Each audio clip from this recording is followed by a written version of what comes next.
Hello?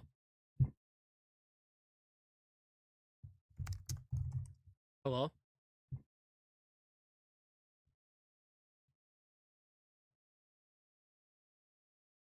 Oh, shoot, my bad. Hold up.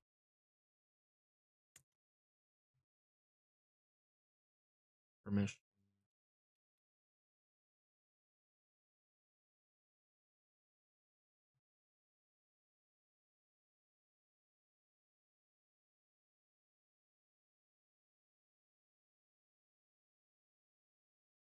Alright, you should be able to speak now.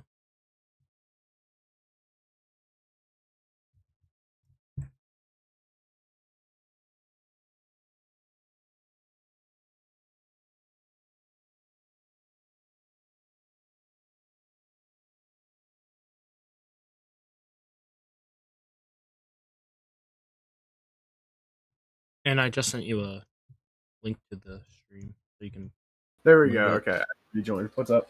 Yeah, I just sent you a stream link too so you can promote it. Hey, yeah, I'm on it. Alright. So, how you doing, man? I'm doing good, man. What about you? I'm doing pretty well. I got a couple videos out in the last week. I've been kind of backed up with projects, so I'm happy to finally get stuff out. Alright, yeah. I've just been chilling. I haven't done much. All right. So, what's going on? What are we doing here today? So I just got a few questions, you know. Well, yeah, I got a couple questions, and then we can just like talk about stuff, you know. Yeah, all right. So what got you into content creation and all of that? Okay, so it's kind of a long story. I started on YouTube when I was a little baby child. I was watching like Sky Does Minecraft and Dan TDM, and I was like, wow, they're famous, and they all did like Minecraft videos. So I'm thinking that it was the easiest thing ever. Little 6-year-old me walks up to my parents, says like, "Hey, could you? I want to make a YouTube video." So they download a recording program. I open up Minecraft and I make a garbage 2-minute video of me chopping a tree in Minecraft as a test video. Yeah. And I release that. And then I immediately get demotivated for a year and I don't do anything. Then over the course of the next I think 6 years or so, I think I made it to like 150 subscribers making whatever. You know, growth was sort of important, but this entire time I missed the key thing that it takes to be a content creator, and that's you have to make videos people actually care to watch. No one wants to. No one inherently gives a shit about whatever you make. You have to get them to care. And eventually, I accidentally made a popular video with the Plants vs Zombies ripoffs, and then since then I've sort of used that to continue doing what I'm doing, branching out to like video essay documentary stuff. I think that was the first. No, the first video I watched was the your biggest one, the what? Yeah, the Plants vs Zombies. Yeah. That was a good one. Yeah, it was a really interesting situation though, because the reason the PVZ video blew up, which I didn't even recognize, was that in like mid to late 2020, that's when PVZ 3 came out, like the first beta for the game. So a bunch of people were doing videos on it. At the exact same time my video got popular, Daneraid released a review of PVZ 3, calling it fundamentally flawed. Milkman Steve releases his video about the downfall of Plants vs Zombies, and then I release my ripoff video, and they all get over 1 million each. Yeah.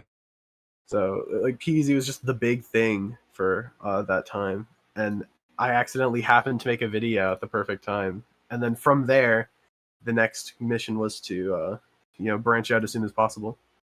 Yeah, I used to play a lot of Garden Warfare back in the day.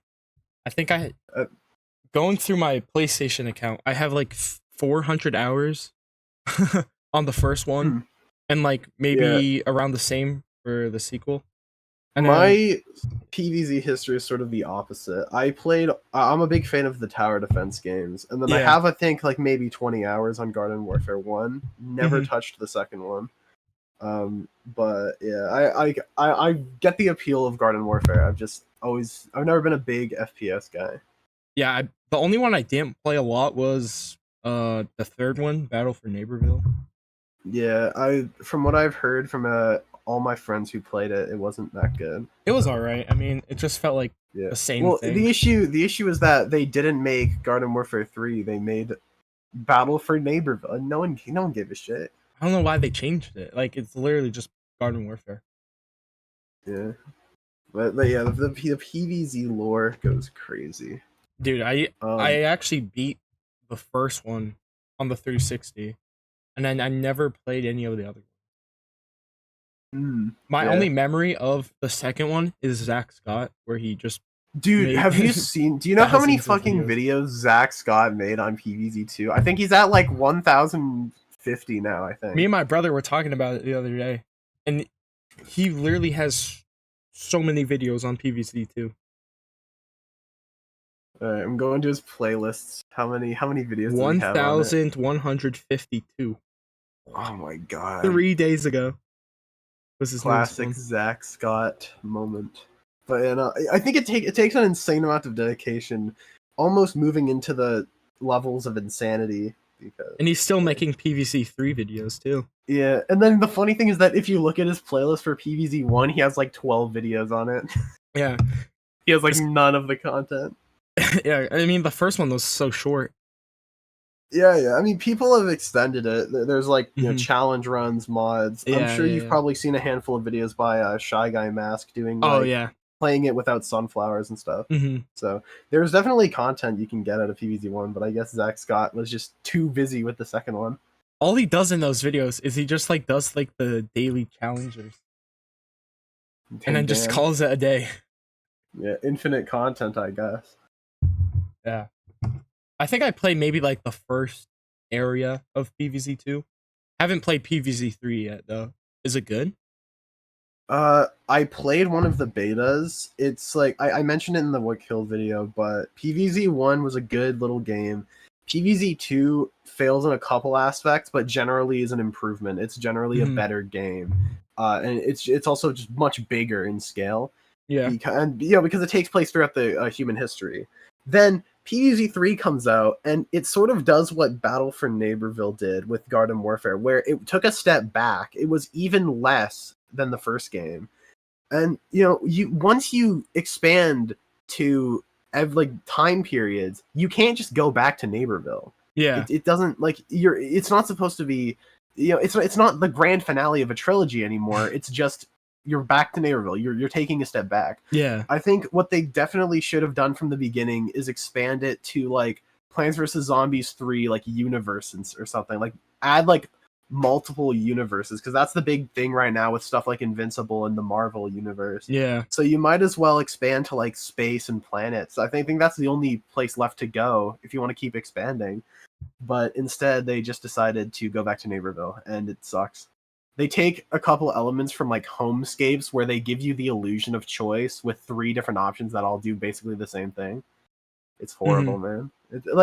And the worst part is that at this point, so actually I mentioned it in the video as well, but in the original beta for PvZ3, the game was very different than the current one. It's almost like they were so like traumatized by the pushback against the original PvZ3 that now they're scared to change anything from the original. Like there are barely any diversions, and it's unfortunate. It's a damn shame. Oh, And the this worst game's part not is even that out yet. well, I think the new one is It's still in I think it beta. might be it might be another beta. Yeah, they're doing the Supercell thing where they only have like 5 games, and then if they don't do well, they kill them immediately. Except at this point, PopCap is not in this like in the financial situation where they're able to do that. They're not Supercell. Yeah. Like a lot of people like to point to EA as like the death of the franchise because they forced like monetary goals for PvZ2. They made it so that like they wanted PopCap to make hundreds of millions instead of tens of millions, Yeah. which meant that they had to start like going to the bottom of the barrel with monetization. And by the time PvZ3 came out, their only profitable thing is PvZ2 at this point, because no one's playing any of the other ones. PvZ1 is only like $1 on Steam. No, It's like free on they're not mobile. making. Yeah, it's free on mobile. They're not making enough money. So PVZ2 microtransactions is where most of their money is coming from. And even then, because of budget restrictions, they had to outsource it to India. The new plants look nothing like the original ones in the game. There's such a harsh contrast. If you like, I highly recommend watching Danerade's video because All right. he got some actual journalist. He went deep into the lore, way deeper than I did, and it's a great video. It's like 3 hours long. He goes into everything. But yeah, the PVZ story is very unfortunate, basically. Yeah, because I remember hearing it so much back in the day, and now I never hear about it. Yeah. I think it's interesting that people were pointing to EA as the downfall of the franchise, when at this point, if I was in EA's position, I'd probably have shut PopCap down a while ago. I think EA's reputation as a company that kills other companies after they buy them out, I think that's unintentionally keeping PopCap around, because EA doesn't want to get shat on for shutting down PopCap, even though they haven't been profitable in years. Is that all PopCap does? At this point, yeah, they used to have a collection of other games. Yeah, they had stuff Peggle. like Zuma, Peggle, Bejeweled, and a bunch of other ones. They made Candy Crush before Candy Crush and didn't even monetize it like that badly. They were a genuine pioneer. I did a little mini documentary about it called PopCap: The King of Casual, where basically for 10 years in a row they released a worldwide hit of a game, like groundbreaking every single year, back to back for 10 years straight, ending with Plants vs. Zombies. And then once PvZ came out, they stopped doing that because they needed to be even more profitable than they already were. But yeah, in the last, I think since 2009, they haven't made an original game. That's crazy. Aside from PvZ sequels, of course. Oh yeah, I'm looking at the App Store right now. They did that Plants vs. Zombies Heroes. It was like that card game kind of. Yeah. I remember that one. I don't remember. I played like maybe a little bit of that one. Yeah, Heroes got very little fanfare generally. The main thing I point to in my video is that by making Garden Warfare, they fundamentally split their audience into two different formats, which isn't necessarily a bad thing. But then when they brought Heroes into it, now it's 3 different formats, and like there's very little overlap between tower defense and card game. I feel like by splitting their audience 3 different ways, maybe even 4, if you're counting like the comics as their own fan base. Oh yeah, the comics. They're splitting their fan base so thin that, and not to mention just general interest is dying too, that it's impossible to appeal to everyone at this point. Yeah, I forgot they even made those comics. I think the best course of action, I've been saying this for like 3 or 4 years now, they need to make a remaster of the first game, because people only care about the nostalgia at this point. All they have to do is release PvZ1, make it widescreen, make it in 1080p, or because it's not even widescreen when you play on PC. No, it's not. It's from 2009 and it's old and no one, like, it's bad. And then they also I mentioned this in the video, but PvZ on PC is literally the worst version of the game, because the mobile version has like 50 different achievements. The console version has versus mode. The DS version even has original mini games. And then meanwhile, the actual original on PC has just been completely forgotten since 2009. So all they need to do is just release an updated version and it'll sell well. And then from there, they have a bigger budget for PvZ3. They could reinvest it and make it an actual good game. But instead, they're just going to release PvZ3. It's going to fail, and then PopCap's going to get shut down probably next year. So yeah, because that's my prediction. PvZ1 is basically free on Xbox if you have a Game Pass subscription. And it's actually PvZ1 is the only PopCap game that's universally positively received. PvZ2 is a little controversial because of microtransactions. Garden Warfare is a different format, but generally it's okay. The first one's received pretty well. Yeah, but when it comes to Garden Warfare 2 is better received than the original. It is? Yeah. And then Neighborville was mixed. But generally, the most universally beloved game was PvZ1. That one had the most downloads because it was on mobile. It was on so many different platforms. There was the fucking DS port of the game. I forgot it was on the DS. A completely different game, by the way. It has like sprite art and stuff. Yeah. It's crazy. It was also on the Vita, I think. You remember that console? Dude, there's so many. But yeah, it was PvZ1 sold well because it was on different systems. And then PvZ2 comes out and it's a mobile exclusive. They're shutting out the entire PC audience, and then no wonder it's a little controversial. But I digress. That's crazy though. That I forgot how many systems that first one was on. Yeah, that was mostly thanks to EA buying them out. Mm-hmm. And porting them to different systems. That was like one of the few good things EA did, especially in the earlier times.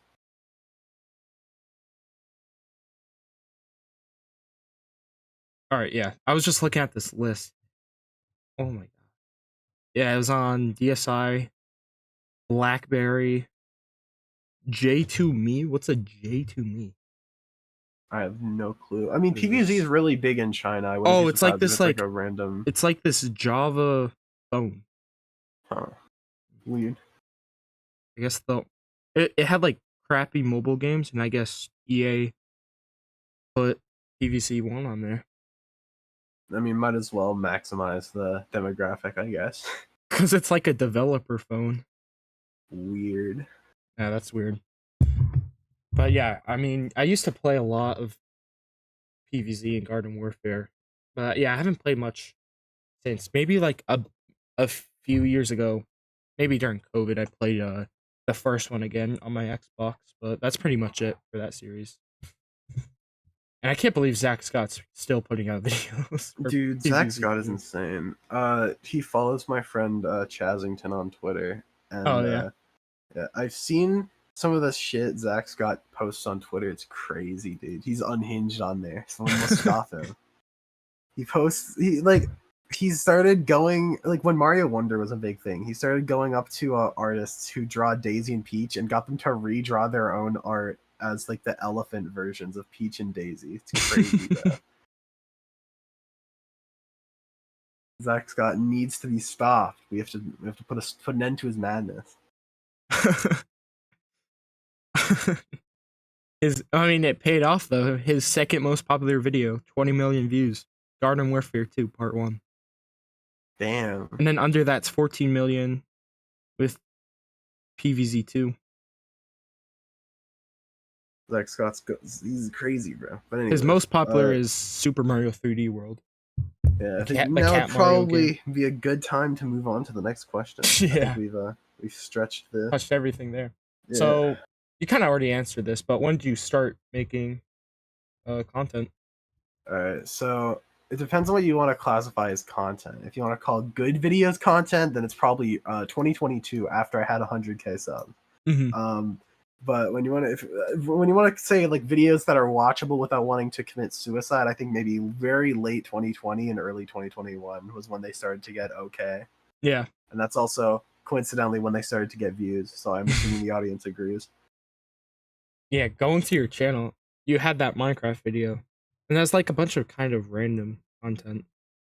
Yeah, I mean, what may look like random madness on the outside, there's a method to the madness here. Mm-hmm. They all tend to. I know that my audience is generally the fine line I try to appeal to is a mix of both people who are nostalgic for the things I'm talking about and the kids getting into what I'm talking about. So stuff like PvZ, for example, is generally PvZ hasn't been super relevant in a long time, but a lot of the fan base are also kids. Mm-hmm. So it's a sort of simultaneously appealing to people my own age and then also the people growing up with them now. Yeah. And that's so when I pick a topic like Minecraft jams, for example, I knew that video would do well because I know the general age of my audience, and they have likely grown up with these videos that got 30 million views each. So yeah. Yeah. And then other times it's just general video essay stuff that interests me. YouTube Kids and horror stuff have generally been a big talking point last year. I did a bunch of analysis stuff, video essays, documentaries, just general variety stuff. I'm trying to follow in like the Lemon effect, where people theorize he picks his ideas by like throwing a dart at a list of ideas and he'll work on whatever one is next. And I'm trying to follow a similar thing. Yeah. Where it's like you can never guess what I'm working on next, but the only guarantee is that it's going to be good. Yeah. Oh my gosh. Yeah. I'm going through your old videos. This is not super old, but it's 2 years ago. you had bad mobile game ads, and then Squid Games, and then you had 3 a.m. YouTubers. Yeah, one of the main things I wanted to do early on, scrolling down to like the Ryan video, for example. Yeah. After PVZ ripoffs, the first thing I did was try to branch out as much as possible. So I make like Friday Night Funkin' review, Race with Ryan review, FNAF ripoffs, just to sort of plant in some roots that if I ever want to go back to topics like Five Nights at Freddy's, then my audience will be there and enjoy watching that. Yeah. Because something a lot of YouTubers have an issue with is that when they have a video that does well, they tend to do the exact same thing over and over again. Mhm. And what I did was sort of a mix of it's similar, but I'm also trying to expand as much as possible in as short of a time frame. Yeah. The very next week I talk about Gotcha Life. Next week I talk about Bloons. Next week I talk about YouTube Kids. Next week I talk about Voodoo. Then Getting Over It, Friday Night Funkin', Gotcha Club, Emoji Movie, YouTuber mobile games. Just like I try to spread up as much as possible, and that way, I've managed to be able to talk about pretty much whatever I'm interested in. Yeah. And I you know, they get pretty consistent good views. No, but yeah, going through your content, it's like a lot of the stuff I'm interested in too. Yeah. Like, something that I noticed is that a lot of people can sort of relate to playing mobile games, but no one makes videos about them except for like me and a couple other people. So one of the main things was, so I was making videos on my iPad for the longest time. So when I made Plants vs. Zombies ripoffs, that was just me using iMovie, editing together a video playing ripoffs of the game. And then when that does well, as I expand, that sort of become the soul of the channel, the connection to mobile games. So I still do videos reviewing mobile game ripoffs and stuff, for example, but then every once in a while, now I'm doing it on like, you know, PC with Vegas and whatever, scripting everything. And the quality's going up, but the general soul of the channel being mobile games hasn't changed. I've just reinvented it a few times over the years. Stuff like the What Killed videos are an example where I'm doing the same material talking about mobile games, except now I'm talking about like the actual stories behind them. Yeah. Or lately I've been doing like a couple bootleg toys videos where I go on AliExpress and buy a bunch of cheap plastic garbage and open it up. Yeah. And you know, the audience likes it. The audience is still like, both of those videos are doing really well. Third one is gonna happen at some point. I'm waiting for the toys to arrive, but you know, they've generally done really well. So yeah, mobile games are the fundamental structure of the channel, and then from there I try to branch out to other stuff. Some of these videos I really want to talk about. The Getting Over It video. Oh, I watched that recently, but yeah, here's the funny thing. Ever since, like, for as long as I remember, I think it started with the Getting Over It video. But every time I would release a video with like a new level of quality, like just absolutely breaking new ground for the channel, it never does well.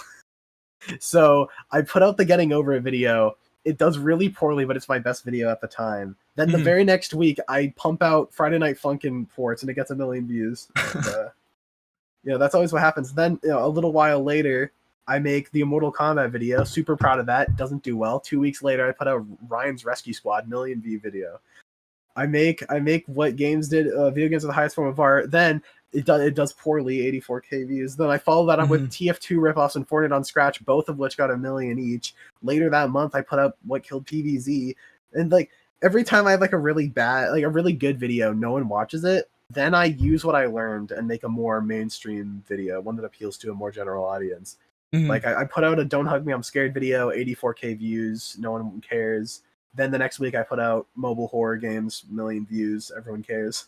God, those mobile videos do really good. Yeah, put out Pandering to Nostalgia, like a retrospective video essay, 100k views, not horrible. Then the next video I make is Evil Superman, and it gets 2.4 million views. Dude, Invincible's such a good show. Oh my god, Invincible season 2 is so good right now. Like I'm happy they kept that momentum. Yeah. But yeah, right now I'm in a funny place where I just put out probably one of my best videos, which was the Mario Maker documentary. And then that did quite poorly, and I imagine these next couple videos are going to be very hit or miss. Right now, I'm working on one about child YouTubers. Oh yeah. So people who grow up and make videos, because I feel like I'm sort of a figure of authority on that.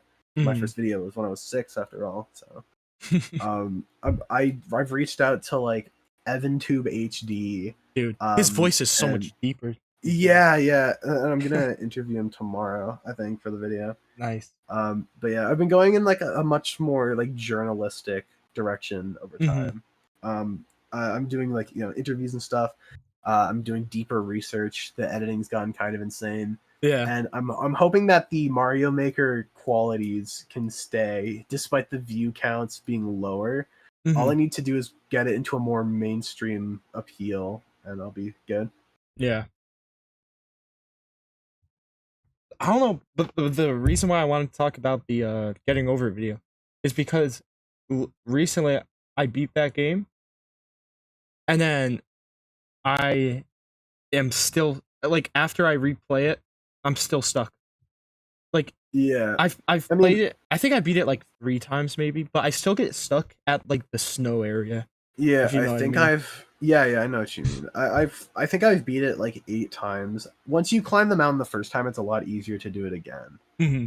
But I think the worst part of the game for me is uh it's this section on like the ice mountain where you don't Yeah. know where you can put the hammer. That part sucks.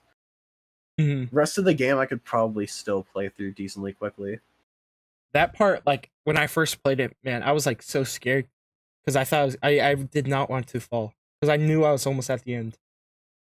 But yeah, getting over it is such a good game. Hmm. I like how uh because Bennett Foddy goes for such a pretentious aesthetic on the video, Yeah. in the game, in the voiceover, he gets people like Markiplier get really pissed off when they play the game, but then also the fucking intellectual video essayists like me see that and go, oh my god, it's brilliant, and then I make a eight Yeah. minute video talking about how good it is for no one to watch it. Dude, the it I had to like turn down the audio for a second because it was just pissing me off. Yeah. But it's good the Remember, it's first not the time, but falling down, but the staying down. dude, it's so annoying when you fall down and he just like makes Ooh, fun of you. you just lost a lot of progress. Dude, that one that and that TF2 video was really good. The rip off one. Yeah. Yeah, but yeah, most of your videos I've seen like not a lot. Well, I mean, I've seen like maybe 20 of them, but they're all really good. I really like your videos a lot. Yeah. Like the silver lining I'm trying to go for, because here's a fun fact. If I never lost any subscribers ever, I think I'd be at well over 500K by now. Hmm. But I lose 1 in every 4 people that subscribe to me over time, and that's just because the videos aren't consistent. I don't talk about the same thing twice, and because of that, you never know what I'm going to make a video on next. Yeah. But for that same reason, that's also why I enjoy doing these so much, because I get to, I want to be in a position where even if you don't want to watch a video on a specific topic, people will watch it because I'm the one making it, because they know that everything I touch, it tends to be pretty good. I never unsubscribe from anyone. Like I have just a huge list of subscriptions and I never unsubscribe even if I don't even watch their content. Yeah, usually it takes a lot for me to unsubscribe from a channel. But then Like again, it also takes a lot for me to subscribe in the first place. yeah, So true. I guess it balances out. I had a question. Cuz both on your Twitter and Discord you have this like animated profile. Yeah. I want to know where you got that cuz on your YouTube it's completely different. It's like that squid. Yeah. So the YouTube one, I made it myself, and then I updated it when I got 300K. I Mhm. updated it to the modern, like high contrast version. And this one is just a piece of fan art I got from a user named Squick, and I All really right. liked how it looked, so I just Mhm. use it on my other social medias for fun. Yeah, I really like that one on your Discord. Yeah, All right. I think it adds character, but then also you don't recognize that it's the little squid character at first, which is why on Mhm. the YouTube channel it needs to be a little further back. Yeah, cuz this like kind of reminds me of like those animated YouTubers Oh Like yeah, a that. little Yeah. bit. Like the LS Mark meme where it's like, Yeah. everybody gangsta till the animated icon crosses his arms. Dude, Alice Mark is really good too. That's true. I've worked with him a few times. I think he's on mobile horror games. Yeah, yeah, yeah. His recent was his recent. Oh, South Park makes sense. And then the Nickelodeon. I Yeah, just a lot of his watched. recent videos have been good. Did you watch that Nickelodeon documentary? The actual documentary, no. Oh, I watched it Uh, literally like this week. It was really interesting. But yeah, I yeah, got. I've heard mixed things. Something I keep hearing is that they weren't able to talk about a lot of the absolute worst stuff for legal reasons. All right, yeah, we can like move on. All right. So I didn't mean to say about that, but all right. What do you do outside of content creation? So up until a few months ago, I went to school. Hmm. I just got out of high school. I fast tracked through it and got to leave a semester early. Um, Nice. I think it's funny that like I was able to put out about a video a week, and I also had to do like 6 hours a day of school and whatever. Hmm. And now I'm able to just go full force into projects. The good news is that my with all this extra time on my hands, my personal hygiene has gotten a lot better. Started Yeah. working out a little bit. Starting to live a life. When I just graduated, I went on a nice trip, met some YouTubers. I met J-Rag in Toronto. Oh, nice. Like a couple months ago. Um, so I've been living my best life. I think right now I'm just gonna grind out videos until it's time for VidCon when I'm going Hmm. on another big trip. Yeah. I don't. I haven't gone to much conventions. The only conventions I go to yearly is ACT because it's like so close to me. Yeah, I've gone to there's a convention in Halifax. I live in Nova Scotia, so Mhm. there's a convention in Halifax that I go to every year, and that's fun. So that's sort of prepared me for VidCon, and I'm excited. I've never been to a VidCon before, so I'm excited Mhm. to go with my homie, see if I can meet some YouTubers, make some connections. Yeah, yeah, yeah. There's the I haven't. There's not many YouTubers that go to PAX, but recently they've started to get YouTubers. The best one they've ever gotten is Matt Pat. Damn, yeah, that's a big name. That is probably the biggest because the only one I can think of was the completionist before the drama. Yeah, famous, family-friendly, non-controversial YouTuber, the Completionist.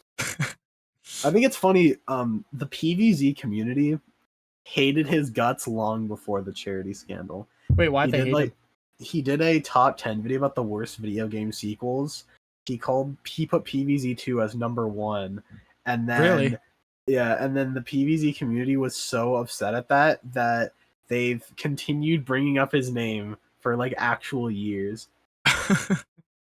It's crazy, bro. Like they will die defending that Number game, and one, it's really? yeah. I don't think it was deserving of number one. I think it was an RE game, but yeah, no, it's kind of crazy how vitriolic the PvZ fan base on Reddit can be. It was the same thing for Milkman Steve's video. Hmm. He got like 2 facts wrong in his video about the downfall of PvZ, and therefore he's brought up as like he who shall not be named in the Reddit. So.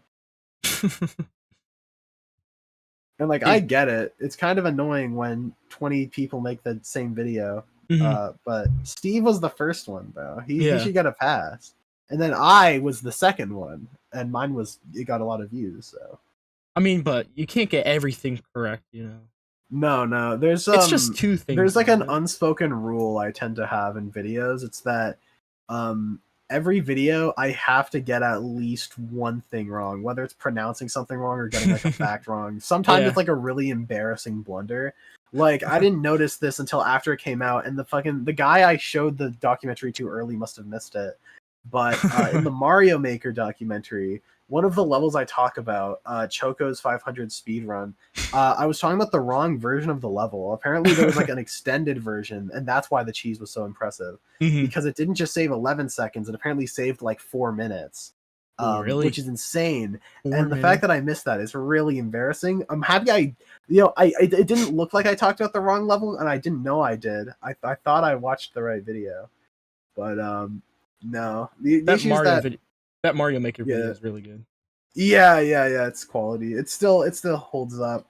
Even it's like, luckily for me, the Choco's 500 speedrun was only one level, and it wasn't one of the most important ones in the video. Mhm. So I'm able to sort of cope and say, okay, well, at least I didn't blunder it too badly. Like, imagine if I talked about like trimming the herbs and I showed footage of Last Dance or something. Yeah. Like, at least I'm not fucking Fox News, who said that Yamada, the guy who beat The Last Dance, they said that he beat trimming the herbs, even though no one beat trimming the herbs at that time. Like, they managed to make such a bad blunder there. Mhm. But yeah, I'm happy I put out my video. Yeah. It's not even the most viewed video on the Mario Maker thing. There's someone else who was working on a video at the same time as me, Henry ST. Yeah. Super cool guy. I worked on some stuff with him on his video and on my video behind the scenes. We shared some notes. And his video got like 60K. So it's so sad that my audience is sabotaging me by not watching it. Dude, this top comment I completely agree with this. It's so weird to imagine that someone has probably played one of my forgotten levels. Yeah, I mean, I'm sorry to burst someone's bubble here, but that is not entirely true. So it depends on how difficult the levels you made were Yeah. and whether or not they got any stars. Because Nintendo actually has a system to save on server space. Every once in a while, if your level doesn't get 5 stars in the first month, they will delete it automatically They from the will. servers. Yeah, so if your level got attention and wasn't beaten, but it got stars, then it probably was beaten by 0%, but otherwise it was probably deleted. I remember I had a level that got a lot of people playing it. It wasn't too hard, but it was kind of hard. Yeah, I mean, it depends on how many clears it has. If it wasn't beaten before like late 2023, then chances are someone in Team 0% cleared it. What's been the hardest one that you've beaten? I didn't beat any of them because by the time I decided to start working on the video, there were only 10 left, Oh, and really? the 10 were like the top levels, like the absolute most difficult ones. Did you try any of them? Yeah, I tried the last 4 once there were Mhm. 4 remaining because they kept beating them so quickly, just to Yeah. get sort of a taste and an idea on what beating the levels are like, and it was cancer, dude. It was horrible. Like, these are some of the most, like, you could hear it when I talk about Beast Needle, but Beast Needle is one of the worst levels I've ever looked at, and that wasn't Mhm. even one of the top 10. That was It just a really, really annoying level. Very Mhm. tight jumps, very annoying platforming, just absolute horrible just to watch. I couldn't imagine King Boo, the guy who beat it. I couldn't imagine how much time he put into that clear. Mhm. But yeah, I have like an insane amount of respect for anyone who's clearing these levels. Like, I talk about Especially the trimming the herbs. yeah, trimming the herbs wasn't even designed to be humanly possible. So the fact that Sanix managed to do it like 3 days before the end of the online service, like Yeah. that's very impressive. Yeah, that is. But yeah, I actually after putting out the doc, Sanix himself actually reached out to me on Twitter and asked Mhm. me to do the thumbnail for his clear video of beating Yeah. trimming the herbs. So I actually did the thumbnail for his video, which was Mhm. cool. Because I was watching him attempt that level for like a week straight, and I was having trouble sleeping at night because I didn't know whether or not it would actually be beaten in time. And as the days kept winding down, I actually I had a group chat with me and 3 other small like 3 other YouTubers that are much smaller than I am, but we were all sort of helping by sharing the research. Mhm. And like the day TTH got cleared earlier in the day, um, one of the people in there was saying like, I honestly don't think that TTH is gonna get cleared in time. My video's probably not gonna come out for another few months. I'm feeling a little demotivated. And then once it got beaten, I responded in all caps, like using the Discord like response thing, and I said like, "You what did you say? Hey buddy, you'll never know what happened." But yeah, it was crazy. I'm very very happy it ended up like that. I had an alternative ending in mind, but that alternative ending would have sucked, and Yeah. I wouldn't have gotten to use my original composed music I spent $130 on. So I'm glad that it turned out how it did. Did you think someone was gonna beat it? I think everyone was very confident in that happening. Then here's the thing, because I was writing this documentary so late, I was on the grind while it was still happening. Yeah. So while I was researching the early days, reaching out to Fritzif and other top players to make sure my info was right, and they still missed a couple things. I showed them like pre-screenings of the video. While all that was happening, the levels were being beaten day by day. Yeah. And there was that moment in the video where I say like, things died down for about 4 hours, because after that, that was just generally what my experience was at the time, because I was just in the server, and every couple hours I would get pinged that one of the last levels gotten beaten. Yeah. There was like 4 levels beaten in a single day, and that's out of the top 10. They went crazy on that. There were 50 levels remaining, and then by the time Riley C put out his video, there were only 10. That's crazy. Like the speed these levels were being beaten is nasty. And yeah, it's incredible, bro. It's incredible. Yeah, it really is. But that, because I was also like writing it in real time, I unintentionally wrote some really good foreshadowing for trimming the herbs. So I wrote like, beating this level would take robotic levels of precision, not knowing that it was literally beaten by a fucking bot.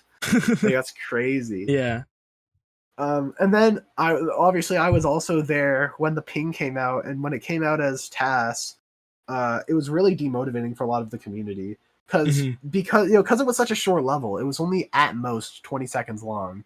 Yeah. And what the issue with that is, you all, like, at any given time, technically speaking, you're less than a minute away from the entire thing being over.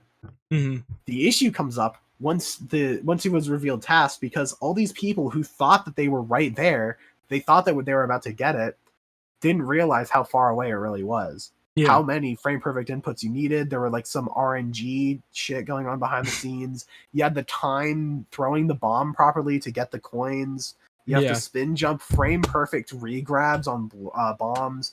You have to use the exact same fucking bomb to kill 3 piranha plants. You have to constantly spin and regrab. If you do it 1 frame early, you don't get it properly, you drop the bomb. If you do it 1 frame late, you fall to the bottom and die. Like, it's literally an insane level. I think someone did a video counting the frame perfect inputs, and I think the final count was like 23 in a row. That's crazy. Paired with perfect momentum and timing. It's nuts. But really, once it came out as TAS, a lot of people got really demotivated. I remember the Beast, one of the biggest people streaming the game, gave up like as soon as it came out as TAS. Once that became public. And the same thing happened with a bunch of other top contenders. So at that point, it was only really Sanix as the last guy left. So I added an extra section about Sanix beating getting further and further in the level every day. I think I remember Fab said this, the Beast. He said, the ultimate point of demotivation was after 3 days of attempts, Sanix made it to the 3rd plant, which was as far as Beast made it in like a week. So Sanix is on another level. The funny thing is that besides trimming the herbs, he never beat a single 0% level. He didn't? He was a Mario Maker 2 player who, after seeing how insane trimming the herbs was, he went back to the first game and beat, like, to attempt that 1 level. And the funny thing is that if you were to ask him what the hardest level he's ever beaten was, he wouldn't even put trimming the herbs in like the top 2. It's like at best the 3rd longest grind he's done, and he put like 140 hours into grinding it out. That's crazy. Yeah, the speedrunner mentality is insane, bro. Like the fact that people don't go crazy doing the exact same trick over and over again for hundreds of hours, it boggles my mind. I've always wanted to do speedrunning, but that's too time consuming. Yeah, it's funny that people pour hundreds of thousands of hours into getting the shortest time possible in a game. Mm-hmm. And there's Like, some like people are speedrunning Red Dead Redemption 2. That game is like 50 hours. Why? yeah, 100% speedrun categories are just Oh, literally people torturing themselves for fun. really is. So yeah, I think it's funny because I wasn't intending on doing a documentary on Mario Maker until Riley C puts out his video saying there were 10 left. Mhm. After that, I read a comment explaining some of the levels left, specifically trimming the herbs, saying like, some top players are saying that this level is out of their league, and I was like, damn, that sounds good. So then I joined the Discord server, and as soon as I decide I'm gonna make a video on it, Mhm. the level becomes like the entire story becomes so much more important to me. Yeah. The stakes rise so high because now if it doesn't work out, my 35-minute documentary isn't going to be good. Yeah. Luckily, everything worked out just fine, aside from the fact that no one cares to watch it. But that'll be fine. That sucks. People will care someday. Yeah. Maybe when Mario Maker 3 comes out. Yeah, maybe if Mario Maker 2 gets beaten, they'll go back and watch this documentary. Yeah. Oh, man. That's just a crazy story, to be honest. Yeah, like I did a lot of additional narratives in this video. I talk about the failure of the Wii U because that was the underlying thing that caused the servers to go offline. No one cared about the Wii U, so Nintendo didn't feel like keeping the servers around. Yeah. So I established that in the beginning of the video. Then at the very end, I also point out that there's a alternative Wii U service called Pretendo, which are like fan-run replacement servers. Yeah. And I said something along the lines of like the niche audience the Wii U first appealed to would go on and take the control of the servers themselves. And it goes back to earlier elements of the video where I talk about the fans of the Wii U and how it was like the Wii U was designed for casual audiences, but then the casual audience didn't care. So then they tried to rebrand to competitive gamers, but no one gave a shit because the Wii U was weak as hell. Yeah. So they were only left with hardcore Nintendo fans like me who bought a Wii U instead of an Xbox and regret it forever. But it's just like I talk about all this shit that is not imperative to understanding the story, but it adds like additional layers and narratives to the lore. Yeah. But yeah, I added a lot of additional story here. I made it very dramatic. Like for example, when TTH was revealed to be Tass, it was not as cool as I portrayed it in the video. It was actually very lame. Yeah. Because imagine being hyped up for the last week, thinking like, oh, we're any day now, we're finished. Then all of a sudden you get a ping. You think the level might have been beaten, but instead it's just the fucking creator of the level saying, guys, it was not even real. And then everyone has to retroactively go back. Like all the fanfare already died down for being the last dance. No one really gave a shit at that point, because even Yamada, the guy who beat the level, I'm sure he would agree that Last Dance is not a special level. The Last Dance was exactly like all the other ones of the top 10. It just had a funny name, so people really wanted it to be the last level. Which, in a way, it ended up being the last level, but not in like a cool way, in like a really lame like participation award kind of way. But yeah, even though the narrative was really good, and I did alter a few things slightly. All the general ideas were already there in real life. It was just my job to make it more entertaining. Yeah. But yeah, the story pretty much wrote itself, aside from some adjustments. There's a Game Radar article about it. Yeah, I mentioned it earlier, but it was on a Fox News section too. It was. Yeah, and it was really bad. They got like surface level details wrong, and as someone who was in the like process of writing an accurate enough documentary about it, it really annoyed me, but it's okay. It was funny. Fox News. Yeah, somehow Fox News managed to fuck up like the simple Mario Maker story. I mean, it makes sense. That weren't they like the main media that were saying that video games cause violence? Probably, yeah, I wouldn't be surprised. That seems like a general Fox News thing. Because there was like that one game. Not it was like this guy. He was like on Fox News a lot. I forget his name, but like he despised video games. Yeah, I think I know who you're I talking forget his about. name though. Yeah, yeah. But like parried him. They parried him in like GTA and stuff. Yeah, yeah, I know who you mean. But yeah, that's the lore behind the Mario Maker documentary. I'm really happy with it. I'm hoping to do other videos in that vein Hmm. in the future. Yeah. There's one like this was it's really funny because this was like a spur of the moment video, and there've been a couple so far this year. Hmm. The main difference between this and last year's that the videos have gotten so much longer, bro. They went from like Yeah. 8 to 15 minutes to like, Minecraft Roblox was an hour. Then it was only 10 minutes. That was all right. Then 22, 24, 11, 29, 35, and 20. These videos are getting insanely long. Hmm. And putting them out on like a semi-consistent basis is difficult. Yeah. That the But evil Superman was an hour 30. yeah, Evil Superman was kind of garbage though, so I don't talk about that. You don't like it? No, there's too much plot synopsis. I only gave myself like a month to make the video, and Mhm. even though I make some really good statements and points, there are good sections of the video. Mhm. The general meat of the video, I probably should have made it like 40 minutes instead of an Mhm. hour and a half. Yeah. There's an old adage that says like if I had more time, I would have written a shorter letter, and that's exactly how I feel towards this video. Evil Superman has good elements, it has good editing, good style, but the actual points I make are drowned out by the fluff. Mhm. But I'm not gonna go back to it. I don't like to do video topics twice. So I'll just have Yeah. to let it sit there with all the views. People will never watch any of my good stuff. They'll just keep watching the slop. All right. So, do you have any challenges when making content or videos? Every video rises its own sort of struggles, and it depends on what I'm going for. Yeah. I like to make the aesthetic of each individual video unique. So for something like the TikTok and the Death of the Attention Span documentary or video essay, for Yeah. example, I tried to go for very like flashy, overstimulating editing to Mhm. match what watching shorts does to your brain. Yeah. Then for the mediums of horror video, which I've rebranded to Why This Terrifies Me.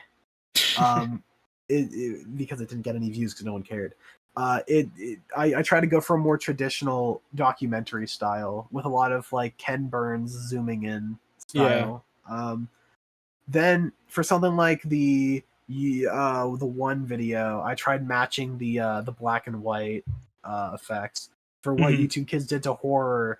I honestly I don't even know what's going on with that video. I designed a bunch of like sets and stuff. I make the bottom of the barrel an actual physical location, which is pretty Yeah. cool.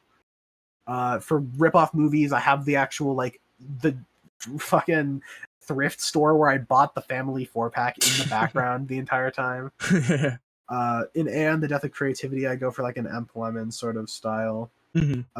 In Mario Maker, I generally do my own thing with that one, but it Yeah. has a lot of elements of like Defunct Land style narration. Yeah. Yeah. And then in the new SCP video, I made it a goal to have these like analog horror sections between games Yeah. where I would like run away from the SCP monsters, and I think they were pretty cool. Mhm. So yeah, every video like raises its own struggles. Generally, the main issue I have is time restraints. Yeah. I remember I used to be a lot more strict with deadlines. If I wasn't able to put out a video in a week, I would either beat myself up over it or I would just put out like a slop joke video, like a Yeah. 30-second long meme just to hit the schedule.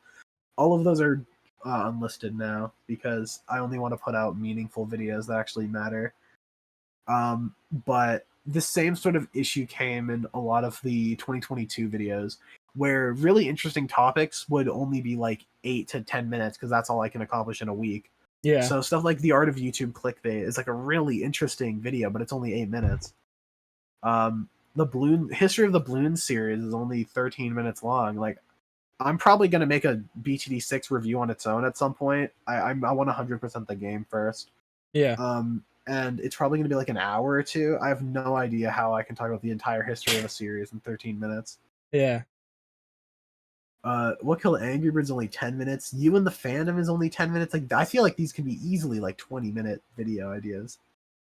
But no, they're like really short. YouTube's Forgotten Competitors, I only talked about them for 10 minutes.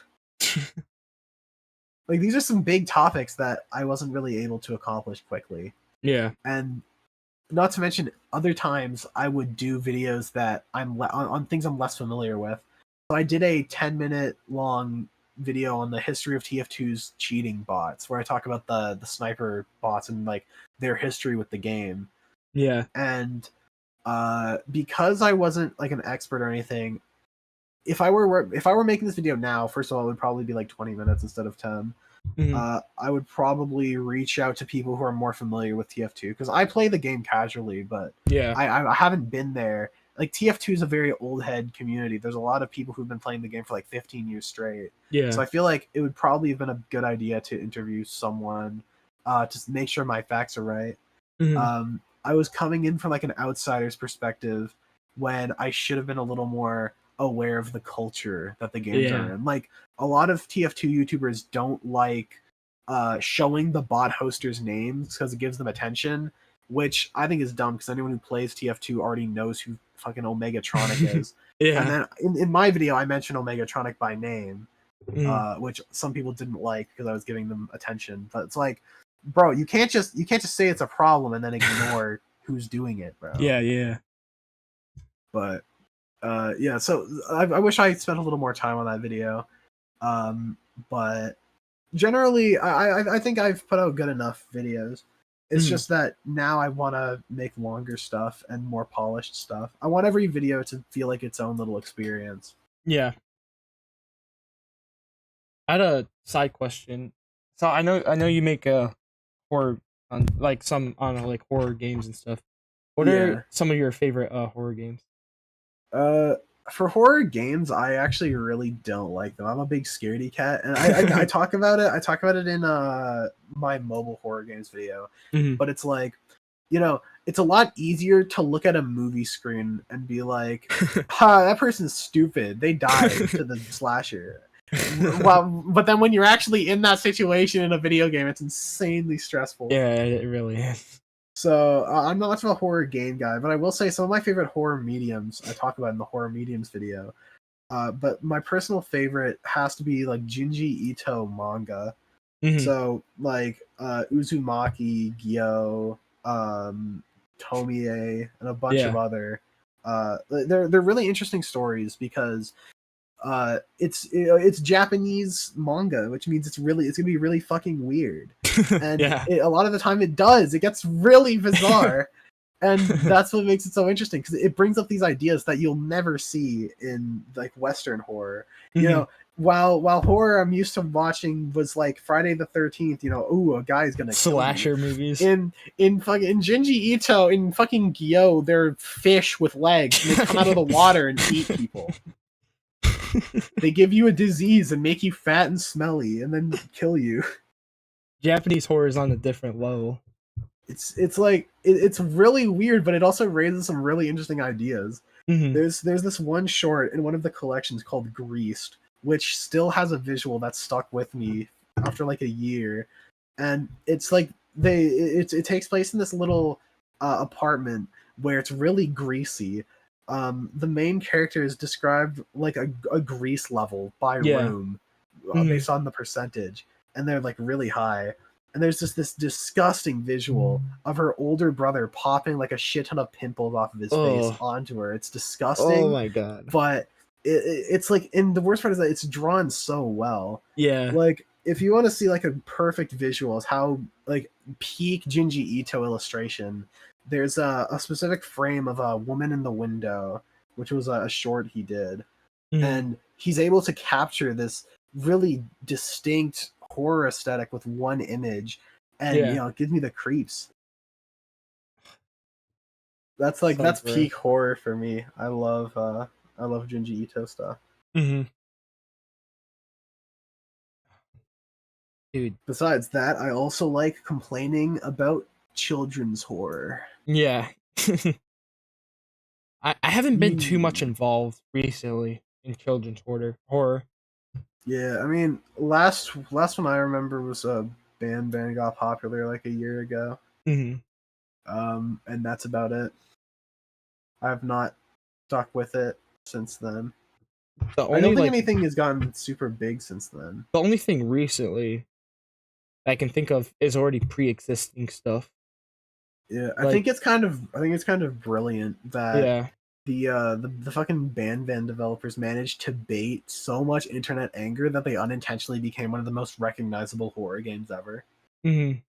Like that's genuinely impressive. Also, they follow me on Twitter, so I just hit very my mic. very cool people. Ban. Hold on, let me look at this. Oh, this is Ban. Yeah. Yeah, they managed to make one of the most recognizable horror games solely off of the anger of the Twitter community. People hate it so much that they never shut the fuck up about it, and because of that, it became like super popular. Yeah. What even is it? It's a Poppy Playtime ripoff. Uh. It's Yeah, it's because in it's the like in same the vein same as like style. yes, it's like Poppy Playtime and Rainbow Friends stuff. Mhm. I don't know anything about Rainbow Friends. I just It's know it's a it's a Roblox Roblox game. game. Yeah, Yeah. I reviewed it in a Roblox horror game video. It was okay. Oh, I remember me and my friends we would play like random horror games, and some of them are really good. Like some Yeah, I could be really good. remember every once in a while I like hopping into a Discord call with my homie playing some random game from itch.io. Dude, I gotta do a video on itch.io games. I I feel had like a itch.io is super cool. I had a pack, or not, kind of like it was like a pack during COVID where it was like 500 different games, and it was like donate the you would buy it and it would like donate to LGBTQ and Black Lives Matter protests or whatever. And there's so many games on there. Huh.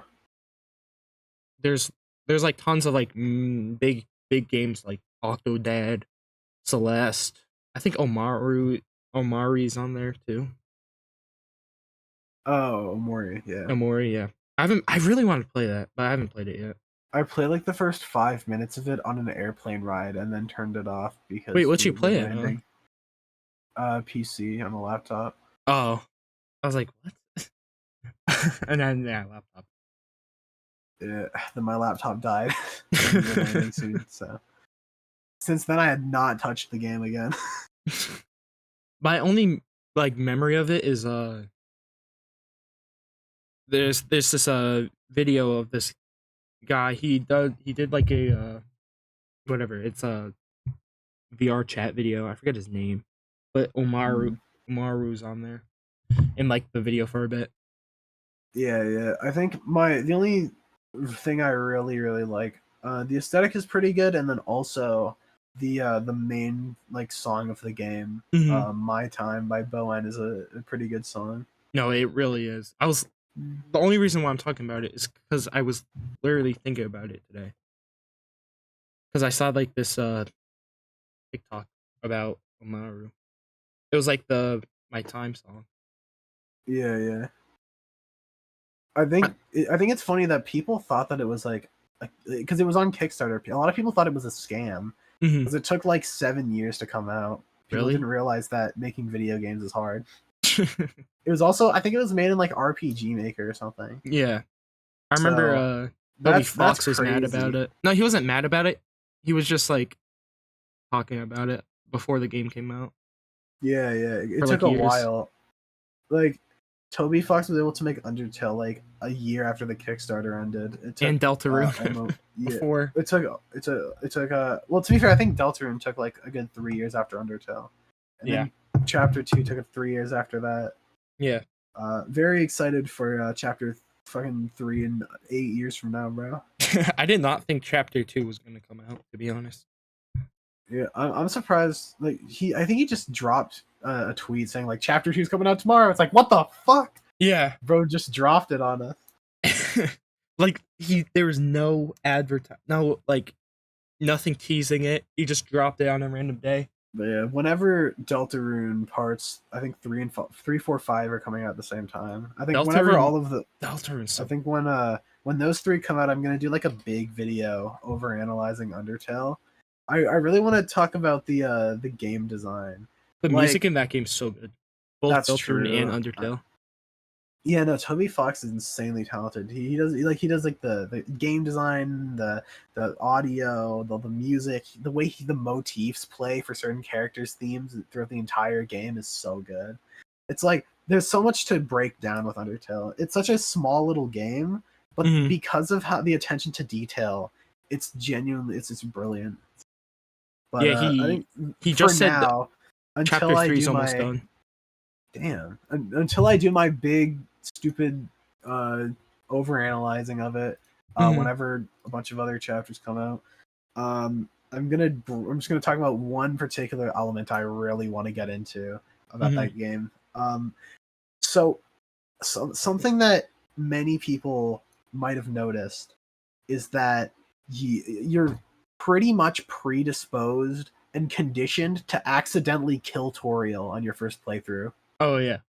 because they establish so much going on. Like Toriel in the tutorial says like what you can do is sometimes if you fight a monster and weaken them, their name will turn yellow and you could spare them. Yeah. So you use that info like when you fight with Toriel, you don't want to kill her. You think Mhm. it's like Pokemon, you're gonna weaken her. Yeah. Then she gets to about half health. You hit her one more time, and she loses her half her fucking health bar. Yeah. It's like the game baits you to kill her on accident. Mhm. And then from there, it raises one of two possibilities. You can either save scum and go back, and the game will call you out for this, or you can continue. Yeah. Like it's setting the player in a really interesting situation. Cuz before I actually played Undertale, uh I think it was Dan TDM. Yeah, Dan TDM. He did like this big live stream over a couple of days where he just beat Undertale in Yeah, Pacifist. So I when I played Undertale, I played it in Pacifist mode. So yeah. yeah. When I played Undertale for the first time, it was on a live stream in Mhm. 2020. I set a poll asking which game to play, Terraria or Undertale, and I got Undertale overwhelmingly. So I bought Undertale, and then I played through it. My fucking loser friend spoiled which boss I was gonna get, but it's okay because I didn't know any of the names anyways. I didn't Yeah. know any of the bosses because I did not pay attention. Mhm. Around that time, I had a really funny tendency to just completely like shut my ears and go la la la la la when it comes to certain corners on the internet, and Yeah. Undertale was one of them. Mhm. Another one was like Mario Odyssey and Breath of the Wild because Oh yeah. I owned a Wii U, and I didn't even get Breath of the Wild on Wii U. I guess I just didn't know it existed. So because of that, I stayed like away from all Breath of the Wild and Mario Odyssey Mhm. stuff until 2020 when I got a Switch. Um, Yeah. so yeah, I got to have like a fresh Undertale experience on stream without any context on the game outside of Sans being in Smash. That was like the one thing I knew about Undertale. That and like the background music was used everywhere. Mhm. So I got to have like a completely blind playthrough, and I decided to just I decided to just let Toriel stay dead instead of Mhm. save scumming. Yeah, Undertale, I mean, uh you were talking about the music. The music is I think I saw this video the other day. They were talking about how Undertale music is in almost every YouTube short these days. Yeah, because it's like, Undertale's such a massive game. It's made the rounds. Toby Fox makes excellent music, and then for the Mhm. ultimate reason, Deltarune and Undertale music are both usable on shorts because it's all royalty free. Yeah. Everyone's just allowed to use it. It's like, look, if I had to choose to have like a video game style in a video, like if I'm showing video game footage, I'm not exactly going to be beelining towards Kevin McLeod here. I'm gonna pick the Undertale music. Yeah. Not to mention, because of how many tracks there are, Undertale is only like a 4 to 6 hour long game. Hmm.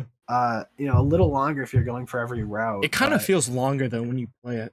yeah, well, that's because there's a lot going on. Yeah. But generally, the game's like surprisingly small, and Hmm. because of this, it's really interesting that there's so many songs in the game, and there's Yeah. so many, and because of this, they capture so many different emotions and tones. Hmm. There's an entire like fucking video of someone showing like cursed science textbook images with Undertale music, and it all works really funny. Yeah, yeah, yeah.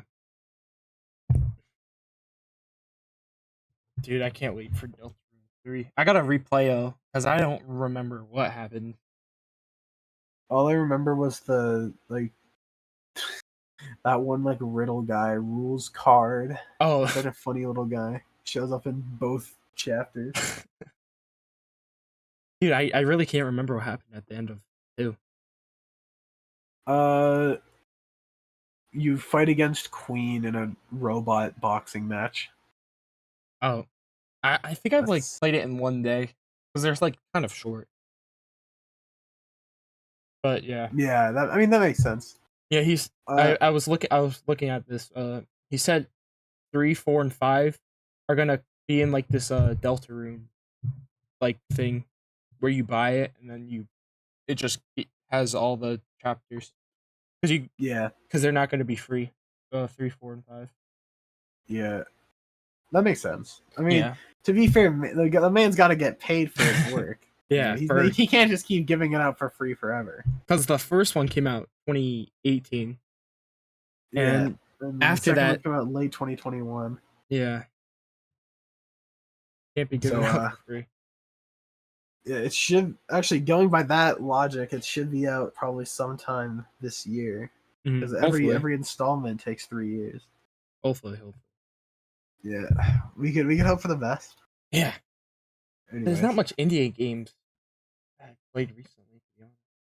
yeah, I gotta check my Steam. I haven't played any games lately, bro. I have so many games on Steam.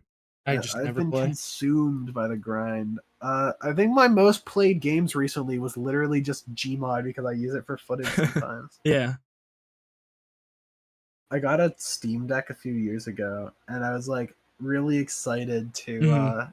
to use it. And then I only ever use it on trips and vacations, which you know it's fun. Yeah. And then I put it away and not touch it for months. I Because remember it was like basically this the Steam TV thing. You would just it's like an HDMI. You just plug it yeah, into yeah, your TV or whatever. dude, I need to beat Hotline Miami. I keep using the Hotline music in Miami. videos, but I feel like such a fraud because Hotline Miami works sort of like Super Hot, Mhm. where you're surrounded by a bunch of enemies. You have to kill them all in quick succession. Except, unlike Super Hot, you don't get to freeze time Oh and make yeah. decision. It doesn't really work like a turn-based strategy like Super Hot does. It's you know it's real time, 1 versus 10. It's only balanced because you could retry forever Yeah. and eventually memorize the levels. But because of that, Hollow Miami is a very difficult game to I first still haven't get a played grip it. on. I Yeah, got it for free I like 2014. Still haven't played it. damn. Yeah, I got into it like in January Mhm. because my friend Sam Sournell uses the music in videos, Mhm.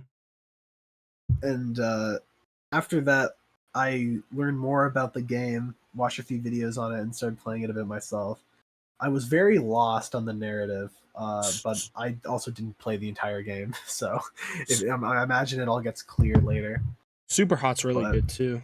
yeah, Super Hot's great. I did a I video played on Super I Hot. I haven't beaten the regular PC port, but I played the VR one. Yeah, I beat the first two, Super Hot VR, but then the third one is really it's just not my cup of tea. It feels a lot more reuse Mhm. than the first game. It's mind control delete or whatever. Oh yeah. That's kind of lame Yeah, because the VR because and PC port are like two different games, yeah, they're two completely different games.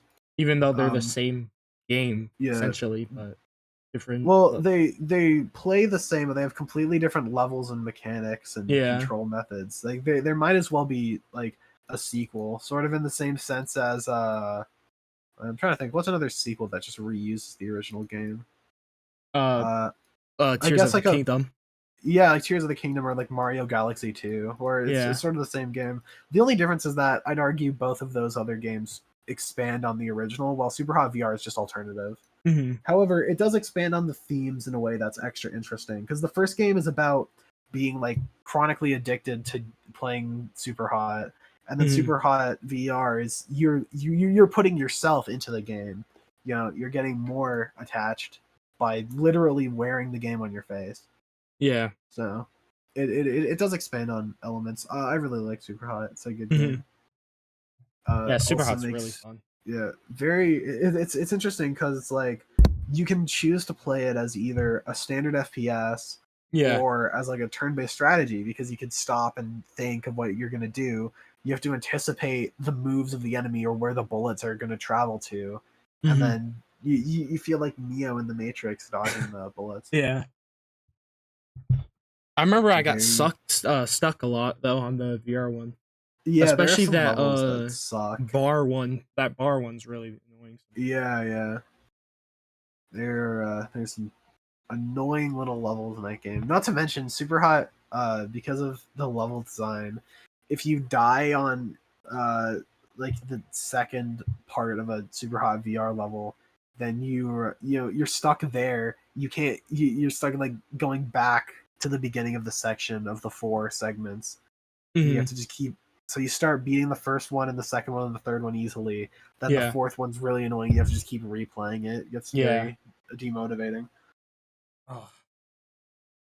Yeah, but But recently yeah, I haven't been playing much. no, I've been playing fucking Stumble Guys for footage and SCP mobile games for footage. That's about it. Like I don't think I've touched Minecraft in like a year, and I still use Minecraft footage I took like 2 years ago. Yeah. And then it just like no one ever calls it out, so I don't need to get any more. So Hmm. I just keep reusing the same footage, and it's all good. I think recently I played Baldur's Gate 3, Yeah, and I've heard some yeah, really good things about it. I've been replaying Red Dead 2. Yeah, the That's main been issue good. I have with a lot of those bigger games is like, you know, I don't really want to get sucked into an alternate world. I'd Hmm. rather just play I'd rather play games in the real world. Yeah. Uh, like I want to accomplish something. I want the I don't want a score to go higher. I want my bank account to go higher. You know, Yeah. I want more tangible results. Like I feel like at this point, nothing can really match the dopamine rush of putting out a new video, or the The adrenaline of working on a video quickly. the only thing that can come close to spending hours on a video game is if you're pro, Yeah, because you do yeah. get that reward Well, I if mean, you actually do being a good. professional gamer is probably one of the worst decisions you can make. You're gonna Hmm. kill all interest in your passion immediately. True, because you're just spending hours on the same game over and over. Yeah, exactly. You're spending so long grinding away, Hmm. working on getting your skills optimized. Most pro gamers have like a shelf life of at most 3 years. Yeah. And then eventually, as soon as they get older than fucking 20, their um like response reaction time drops. Yeah. They've already peaked in life at 20, so that from there you can hope that they have sponsors or a content career Yeah. somewhere down the line. Otherwise, they're just kind of fucked. I think I peaked a while ago. I think my peak was like during COVID for games, Yeah, I because remember I I used me to and my be friends on used to the play a lot of competitive stuff. yeah, I used to be on the absolute Friday Night Funkin' grind in 2021. Dude, Since where's week then, 8? I've returned to the mat mod, Hmm. and I cannot get past the second song anymore. It makes me sad Yeah, I'm waiting because for I week used to be a eight. gamer. Yeah, I'm not well, actually, I'm sure what that's about. I don't think they're putting out another free week until the full game is released. Oh yeah, it's still like So a they've been working on that. They have gone like they have publicly available accounts now where they release teasers and stuff. So mhm. there's a bunch of like songs that they showed off. Yeah, because week 7 came out 2020. Yeah, they've largely, it seems like they've been sitting on their asses, but I imagine it took a long time to properly disperse the budget in the different like Yeah. sections, especially because of how successful the Kickstarter project was. Mhm. Like they have $2 million. They had no intention of raising that much money, and No, because of yeah. that, now they have to work on like 50 weeks. Mhm. And the issue is that these are a professional team now, right? A lot of people like to say, "Oh, but the modding community can make a mod in a day." Okay, yeah, but the modding community sucks. Okay, the modding community is filled with a bunch of groomers. The modding community makes absolute mid garbage trash. Okay, There are as some soon as good I mods heard, out there. oh yeah, they're quality mods for sure. There are also Mhm. mods made by pedophiles, but that's besides the Is point. it Okay, really?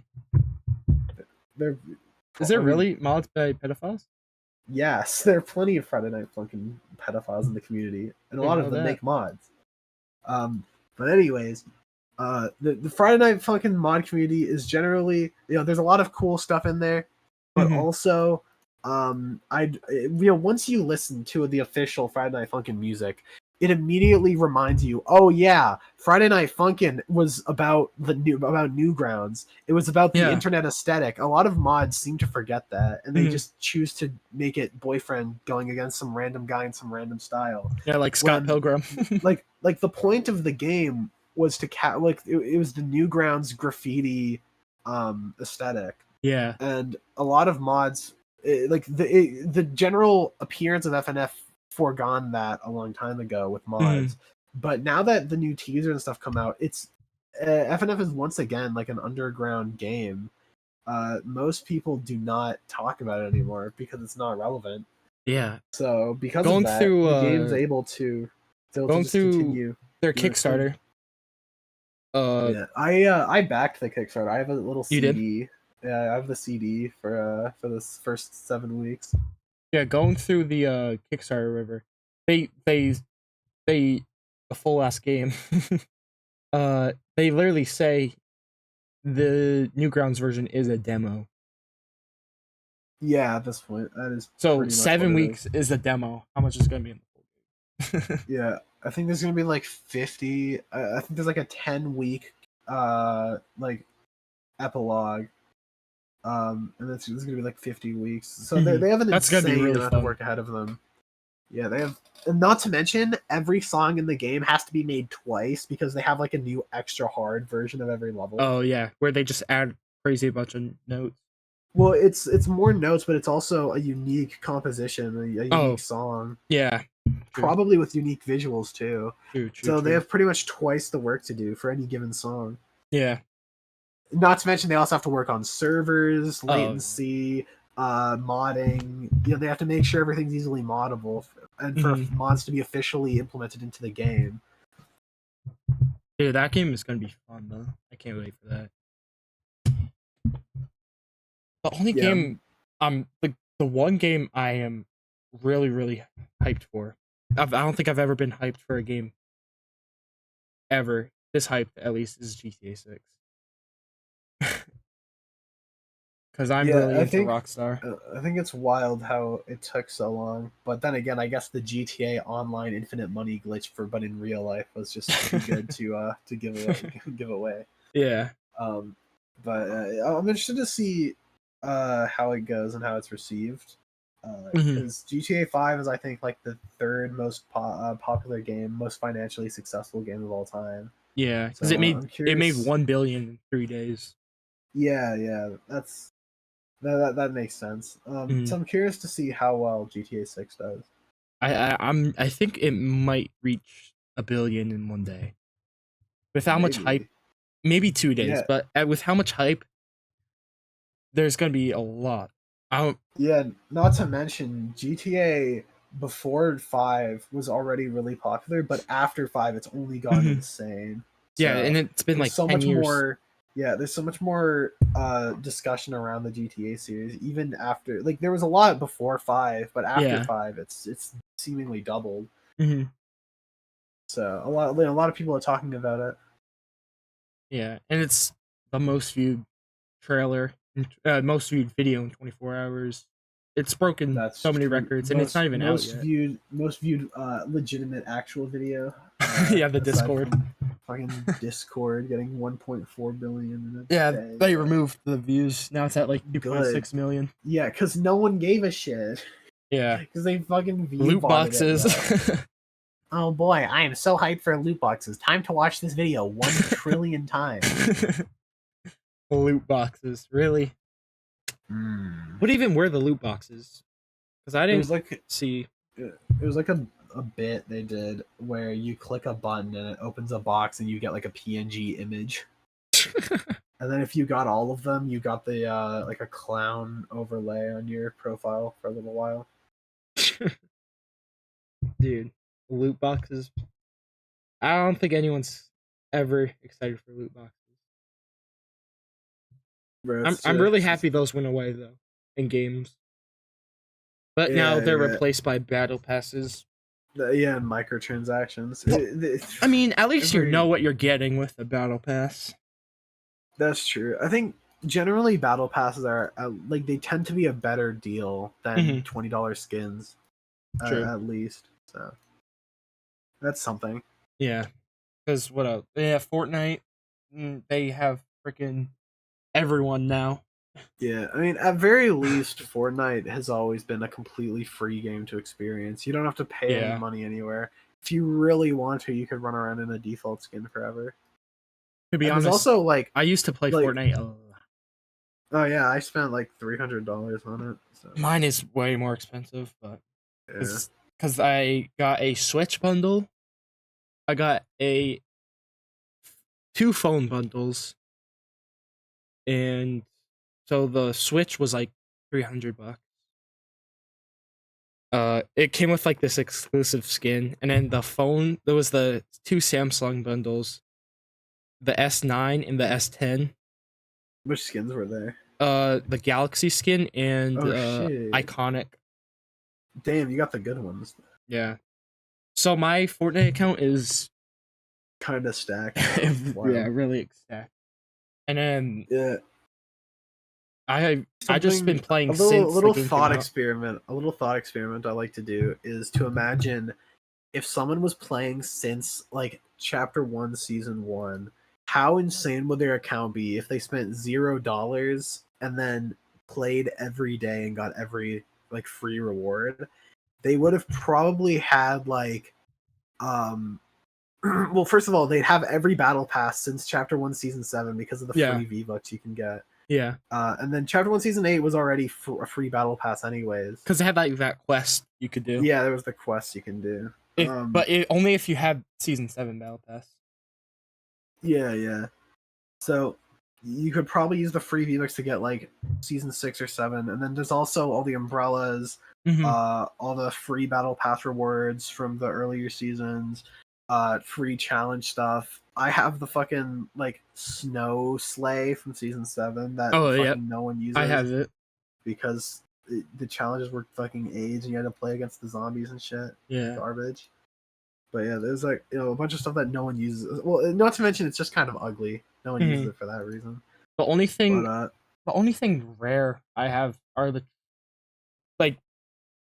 Travis Scott bundle's pretty rare now. Yeah, the Travis Scott stuff is pretty rare. And then after Astro World. Yeah. And then yeah, that's pretty the rarest I had is probably like season 3 battle pass. Yeah.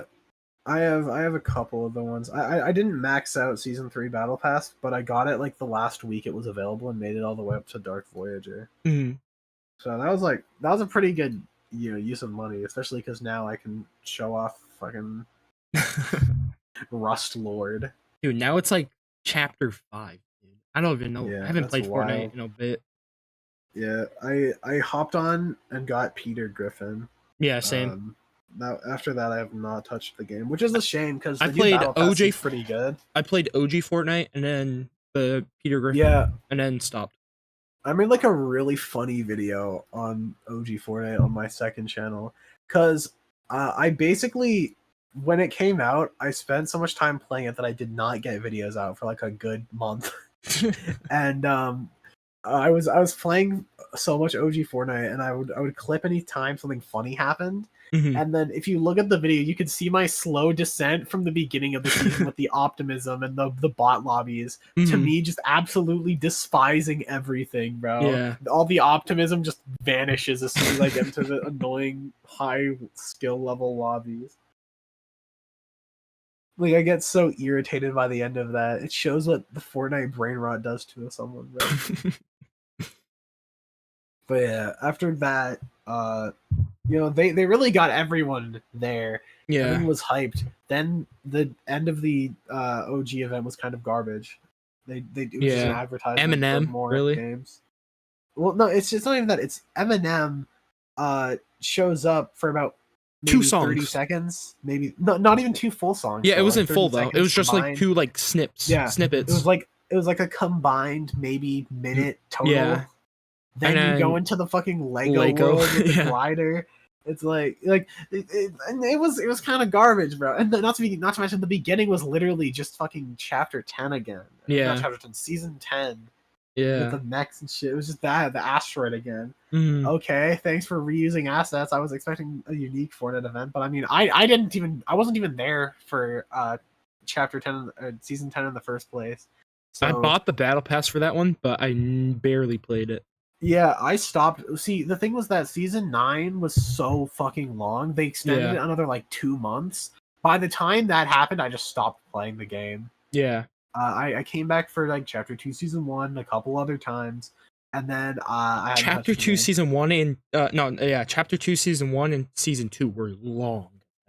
Yeah, chapter 2 season 1 I think was like 6 months, bro. It was like longest. It went from October to February, Yeah, no, that's insane. and That's then literally, I think that's the longest Fortnite season ever. And then the worst part was that they never updated anything. yeah, They never changed the item pool. Everyone got so fucking bored of everything. and It then sucked. season 2 was from February to like July or like June.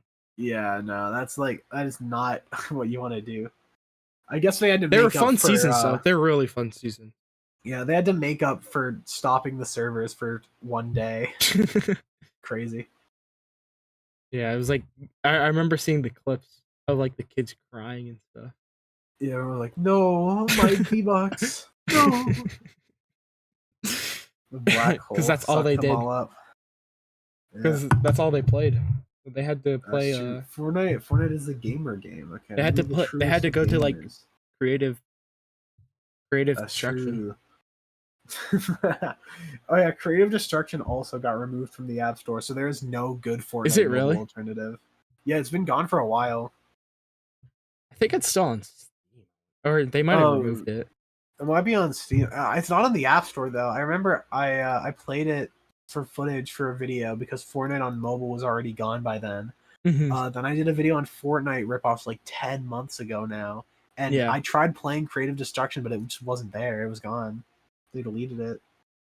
The only one I remember is Creative Destruction, and then I think it's called Realm Royale. Yeah, I think so. It was like the chickens. That's all I remember from it. There is a bunch of like really ass ones Yeah. on the App Store I played for the video, but bro, the state of mobile games is funny. I'm gonna do a video about uh, bro, fucking airplane dude, bro. Gotta close my window. It's a little loud. Someone's dropping the bombs. But yeah, the state of mobile games is funny. I'm gonna do a video about good mobile games, and then the Mhm. joke of the video is that I'm not gonna talk about a single mobile original game. I'm gonna talk about like Bloons Tower Defense and like Minecraft Pocket Edition. Dude, the best Minecraft version was probably the Legacy editions. Like legacy consoles. Yeah. Yeah. I mean, uh, they actually updated them for like a surprisingly long amount of time. Like they're stuck in the update aquatic, but that's newer than you would have expected. Oh my god, to be honest, I completely forgot chat was open. Ugh, It's that sucks. Yeah, but yeah, we got some viewers. The that's only cool. reason why I like live streaming better is because I don't have to wait for the stupid upload. Yeah, that makes sense. Because I did the 3 hour long video. It wasn't a stream, and Oh it god, took yeah. a bit. I mean, my internet's pretty good. Bro, I remember when I was putting out Minecraft Ripoffs 3, it was like an hour-long video. Hmm. It took like 2 hours to upload, and then it just said processing, and it did not give me a loading bar, and it was just indefinitely stuck there. After about 10 minutes, I tried again, and I uploaded it again, and Yeah, after waiting another 2 hours, it just worked properly. So I have no idea what that was about. I just deleted the older version of the upload and yeah. One posted it. one time, it got stuck for a bit, and then I think I did the exact same thing. I just undid it and then redid it, and it uploaded. YouTube is weird sometimes. Yeah, very, very silly. Mm. Ugh. But anyways, Yeah. what else is on the question list? So We we still. got anyone who. So you got anyone who like inspired you to make Oh, content? I got plenty, bro. I love it when YouTubers talk about their favorite. Actually, the person in chat just Yeah, said, that's I my did name. want to ask because I'm also heavily inspired by him. I saw some of your recent videos and noticed a lot of employment influence and wanted to ask if he's one of the creators who influenced you. Yes, he's on the list. So Everyone. I have a bunch of YouTubers I look up to. Something that a lot of people never. I'm gonna say this again in a video essay in like 3 months from now. Mhm. But something a lot of people don't notice when they become a big YouTuber is it's very not relatable to Yeah. anyone here, but I just want to say this. You slowly start to realize that the channels you watch and look up to, your content slow and your audience slowly becomes more similar to them, and you Hmm. don't realize that you're no longer down here with the audience until you look down from the top of the mountain. Yeah. You don't realize that you're not a member of the audience anymore. You're up there like them. You're another one of them. Hmm. And I know that Super Eye Patch Wolf talked about it in his uh it was like a YouTube. It was a video about like guides or something, Yeah. like those fucking scams telling you how to be a YouTuber. But yeah, I have a bunch of like super big inspirations. I try to do my own thing with it. I used to be a lot more blatantly Lemon inspired, Yeah. but at this point, I feel like I'm able to do my own thing. Hmm. Um, so I have a little bit of visual cues and background music inspired by Lemon, but then I also lately, uh, well, to be fair, you could look at any specific video and notice an influence from different people. So Yeah. like, uh, for my Mediums of Horror video, that was inspired by Super Eye Patch Wolf. Hmm. The Mario Maker documentary is inspired by Defunct Land. Yeah. The AI the Death of Creativity videos, definitely an Lemon vein video. You can point to different videos and assign different influences depending on the video. But yeah, I definitely some of my videos, like my main inspirations on the list are definitely like Lemon, Bernie vids, maybe a little bit of Sunny V2 for the What Killed videos, Yeah. but Dude, I not forgot in about terms Sunny of V anything too. else. I mean, his videos are kind of garbage slop, but yeah. And then lately, Barmer guy has been a pretty big influence, and Super Eye Patch Wolf. Bernie Vids is an insanely talented creator, very underrated. Hmm. But yeah, as you get popular on YouTube, you slowly start to realize that, like, the people I used to watch actively, like, I would overtake them in subscribers. Like Foco was someone I didn't even deem on my like on the same level. Yeah. Like he was always a massive creator, and Hmm. I always saw myself as a little guy. And then I ended up overtaking him in subscribers, and it's surreal because it's like I don't think my stuff is a lot of the time I don't think it's deserving of 400K. Really? Um, yeah, I mean some of them are good, Hmm. but generally all the videos I'm known for have very bad surface level flaws. Evil Superman's my fourth most viewed video, and I just talked about how much I don't like how it's padded. Um, Yeah, he But yeah, said, like, I noticed some EMP, some IH, God rest his reputation, Big Guy, H Bomb, and a few others. yeah, I don't know who Big Guy is, but I definitely had some internet historian influence for the Florida Men video. Mm-hmm. Um, but yeah, I love a bunch of YouTubers, and I'm gonna. I just dropped that fucking paragraph in conversation. I'm gonna use that in a video I'm doing about parasocial relationships. Oh, yeah. And that's gonna be the third in a trilogy of videos. First one I'm working on right now about kids on YouTube. Next one's gonna be in like a month or two called it's gonna be about face reveals. Mm-hmm. Then the third one is going to be about parasocial relationships, and the idea is that it's going to be they're all going to be very personal videos. Yeah. The kids on YouTube is going to talk about my past as a child YouTuber. The second one's going to talk about the present and why I don't show my face, and then on the third one, it's going to be about the future and where to go from here. Mm-hmm. It's going to be a very very interesting series of videos. But I have nothing to show for it yet because they're not out. Yeah. I always think it's interesting that fundamentally speaking, the version of me that's like publicly available at any given time, when I release a video, it's not like what I'm currently working on. It's always a version of me in the past, by Yeah. like to a different degree. So Mhm. like the Mario video, for example, that was finished like five days before it got published. And in Mhm. that time, I already got hard at work on the SCP video. Yeah. And a lot of these topics, like the AI video, for example, that one took like a month or two before I really started getting the work done on it. Really. So yeah. So video ideas that come from like months ago, I'm only now getting to the bottom of. Mm-hmm. And the videos on my video idea list are really, really different from the stuff I've already been publishing. Yeah. A couple examples I'd like to bring up are I want to do a video essay about or I want to do a documentary about competitive Fortnite in a similar vein to the Mario Maker one. And I also want to do a critical and historical analysis of Hitler's art, which is definitely going to get demonetized, which is why I need to start shilling the Patreon more. Yeah. Said But you talking about this reminded me of my most viewed video was my second ever proper video, and now I'm just getting close to top. yeah.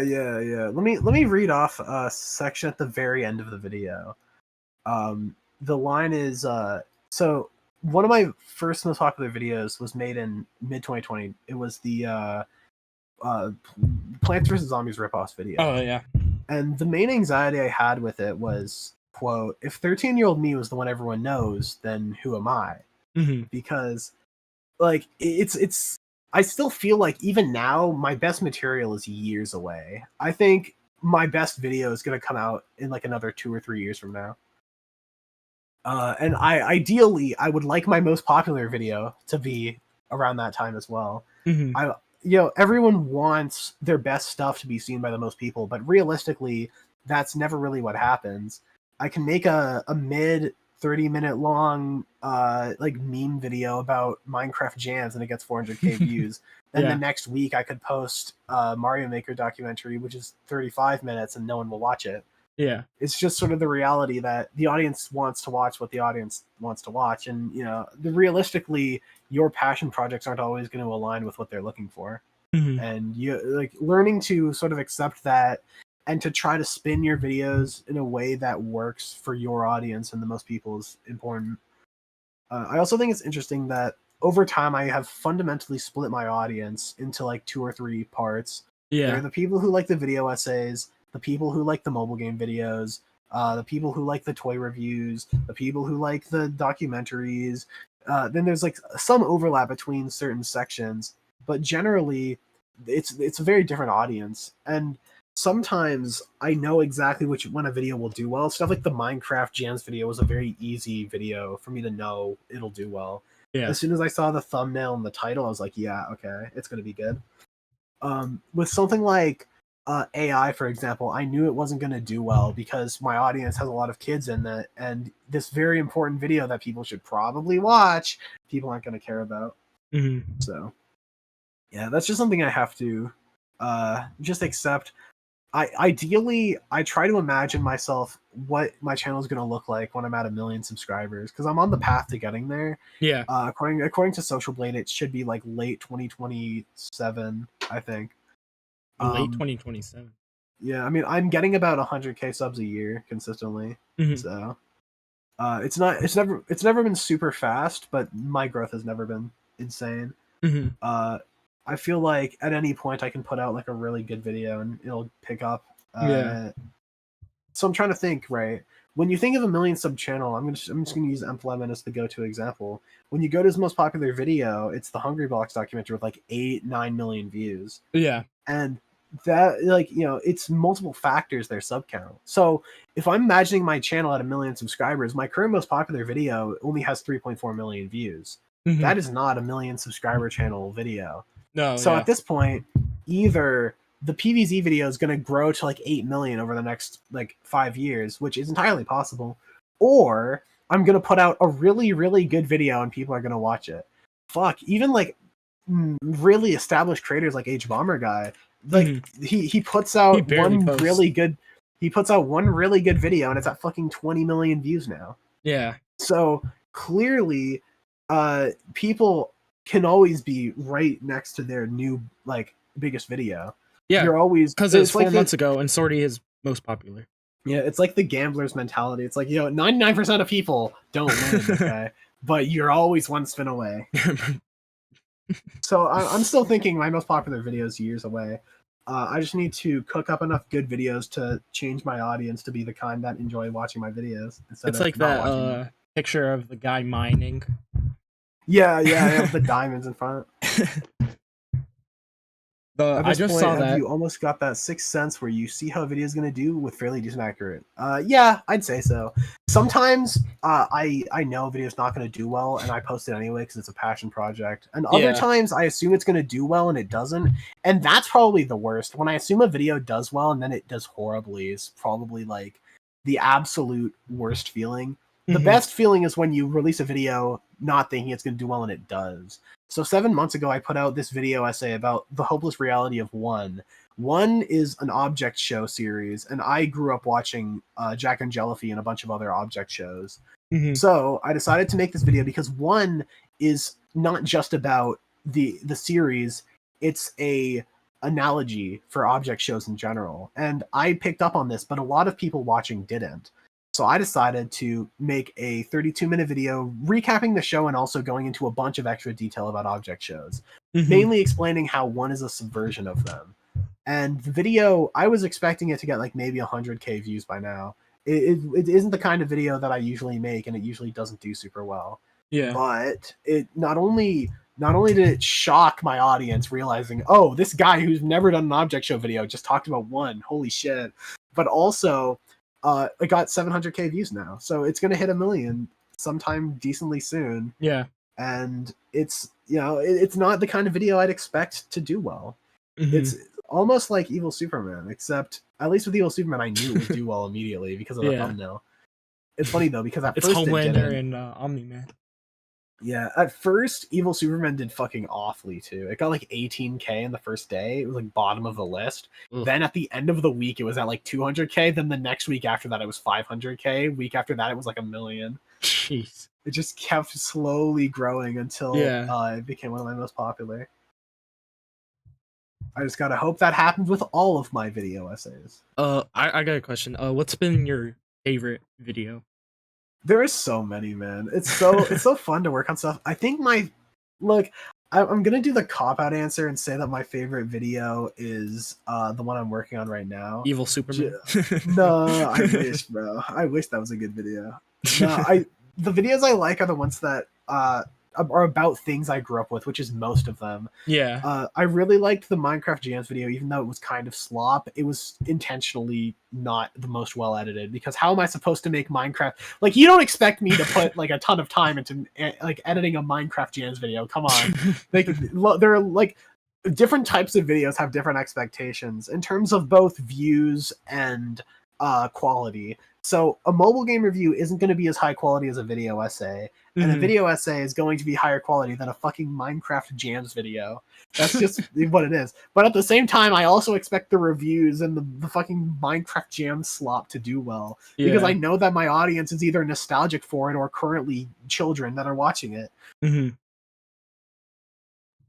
But yeah, it's funny.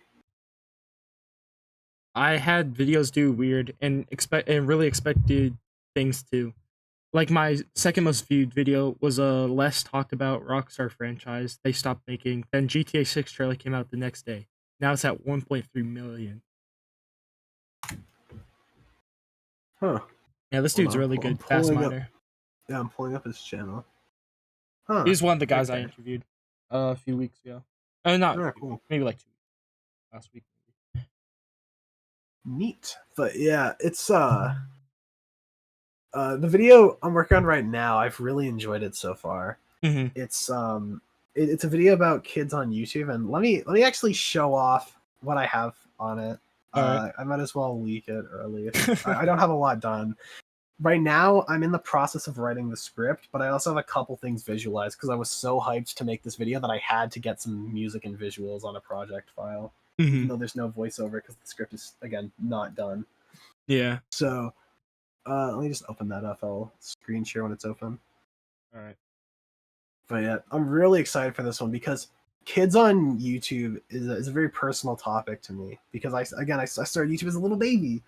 So I'm really curious to see what the response is going to be. I reached out to Raymundo asking him if I could steal his thumbnail format. Yeah, he's one of the Alpha video. guys I did a video with. Yeah. Let me drop the thumbnail into the project file so I could show it off in a second. I think it's pretty quality. You could tell that it's inspired by the Gen Alpha video, but not ripping it off. But anyway, here's what I got so far. Look at my disgusting Vegas editing software open. Just disgusting Vegas. All right. So I opened it up with a little warning. Most depictions of children in this video are old friends of mine from years ago. I have no intentions of being creepy. Please do not reach out to anyone that appears in this video. Yeah, going for the classic like Turkey Tom intro. For 10 subscribers.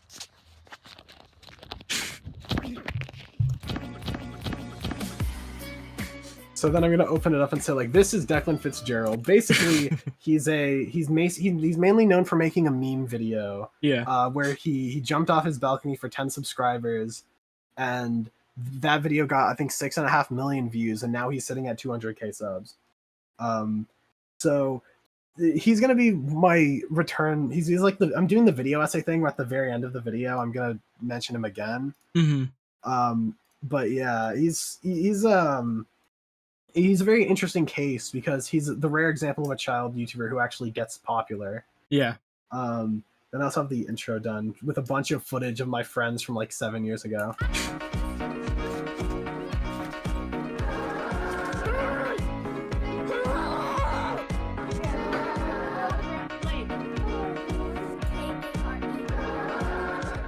I think it's simple but really effective. Yeah, I really if like I wanted to, I could add more, but I think it has quality. That's really good. And then here's the thumbnail. So the video is probably just be called "Kids on YouTube." So I have like the little child on the laptop. I have a YouTube kid sticker, an internet sticker, and then I have Ryan in the back because I know that my audience loves Ryan's World. I think it's quality. I think it's that's really good so far. I really like that intro. Yeah. So I opened it up talking about Declan, and his channel is very interesting because he doesn't have any of the staples you'd imagine from a 200k sub channel. Yeah. He doesn't have any clickbait thumbnails. His titles aren't optimized.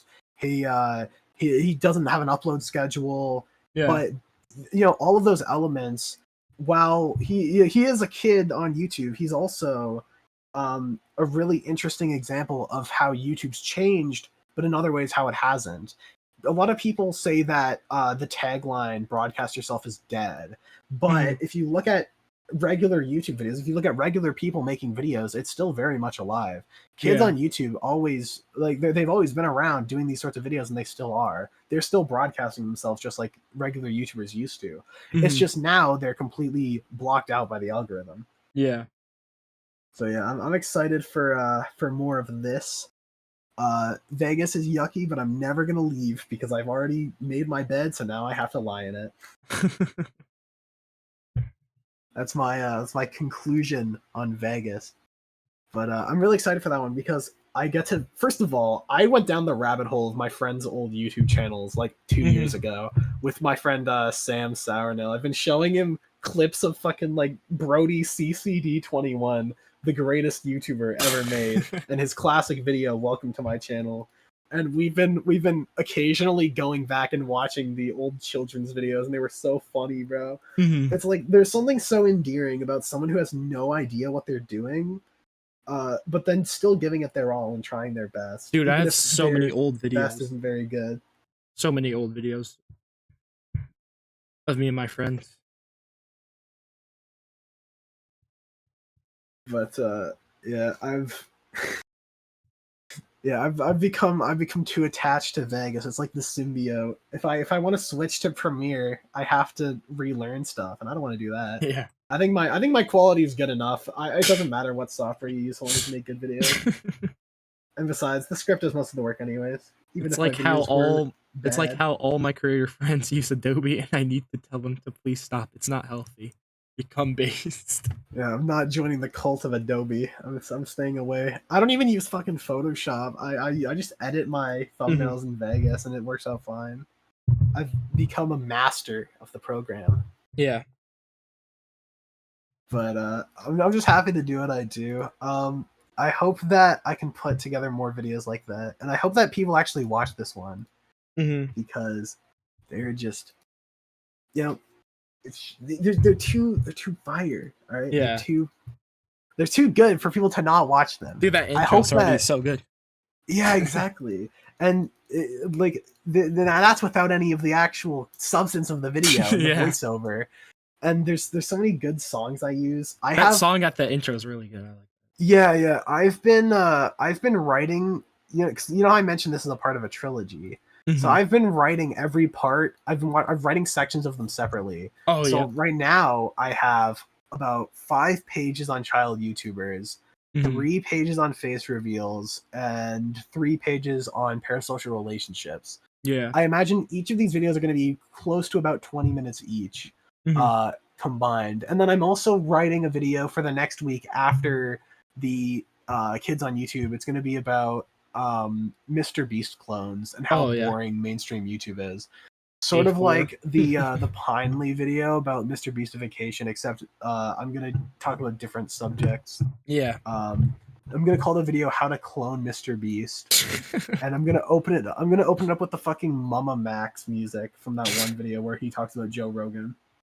He's like, "Joe Rogan, please talk about Camden Gerard Davis." So fire. But yeah, I think it's sad that Mama Max is a loser, bro. His visuals go crazy. Yeah. Big props to his editor, who is entirely responsible for his videos being good. Yeah. Mama Max.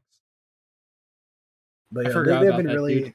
I've been really inspired by his visuals after all the drama came out. It's funny because like I don't watch the guy's videos, but I think his style is cool. It's like the Hotline Miami visual style. The only issue is that he's fundamentally misunderstanding the point of the game. The entire motif of the game is, do you enjoy hurting other people? And he just looks at that and goes, yes.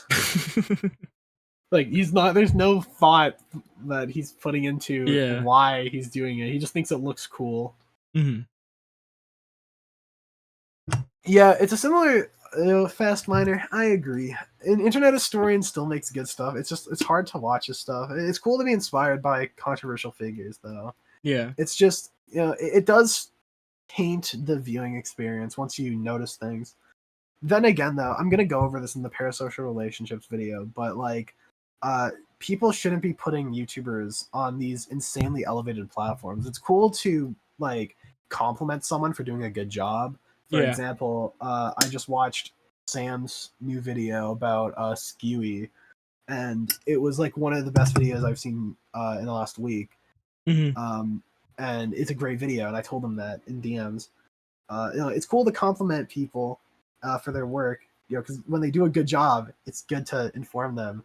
But also, the higher you raise someone's platform, the longer they're going to be falling once they fall off of it. Yeah. And when you put people on a pedestal, they're eventually it's going to get too tall and too narrow, and they're going to trip. Mm-hmm. And when that happens, it's never a good thing. Like, Yeah. I personally really enjoy H Bomber Guy's videos, but there are some elements of them that leave me questioning. Like, why did he talk about internet historians, like generally right-leaning past? How was that relevant to plagiarism? It wasn't, Yeah. but he had to appeal to his leftist audience, so he brought it up as another point. Why did he imply that Lukey Poo was still homophobic and still plagiarizing? Well, Yeah. it's because he has a personal vendetta against the guy, even though in his own apology he says that he didn't do any of that in years. And from what I could tell, he didn't. He literally censors the date on the Reddit post that say he was still doing it because it was from like 4 years ago. Yeah. Like, he's clearly not a perfect individual either. No, it's okay to still watch his stuff. I still really like his stuff. I'm still very inspired by it. But you can't go in there expecting them to be completely perfect. You have to acknowledge that there is definitely some sort of bias at play. And you have to take everything with a grain of salt, because if you just take the narrative, no, yeah, definitely. then that's always a bad always a bad thing to do. Mm-hmm. But I'm going to go more into detail on that, as well as two other cases, the cases of Dream and of Mr. Beast. Yeah. In the parasocial video. But it's gonna be quality. It's gonna be very good. It's gonna follow the same style and format of the kids on YouTube video. That speaking of Dream, that Dream response video was really good in my opinion. It was good, yeah. I'm so sick of people on Twitter because of Twitter's character limit means that whenever you respond to someone, it's always better to drop like a witty meme response rather than an actual good one. Yeah. And because of that, people on Twitter like to go for like a gotcha at any given opportunity. And that poisons the well for discourse. Yeah. And it's a serious problem, especially in the case of Dream, because people can go on, make obvious fake screenshots, and people on Twitter will still just spread that shit around to fulfill their meme desires. Yeah. And like, that's always the worst thing that can happen, is that when being a groomer becomes a meme, even if it's not, like, especially if it's not true, because it immediately just ruins everything. Like, maybe you should wait until there's proof that someone did something before. Yeah, they're just running say with random stuff that is bad, quote unquote bad. Yeah, it seems like such a brain dead response to anything. It's like, yeah, why are you just gonna, like, allegations aren't evidence. You have to provide evidence in the allegations, or else no one should take you seriously. Yeah, they just go like, Dream is a groomer. Dream, he's a pedophile. Here's me DMing Dream once. I said I love his videos, and he sent me a heart emoji. Therefore, he's a pedophile. I hate him. God forbid.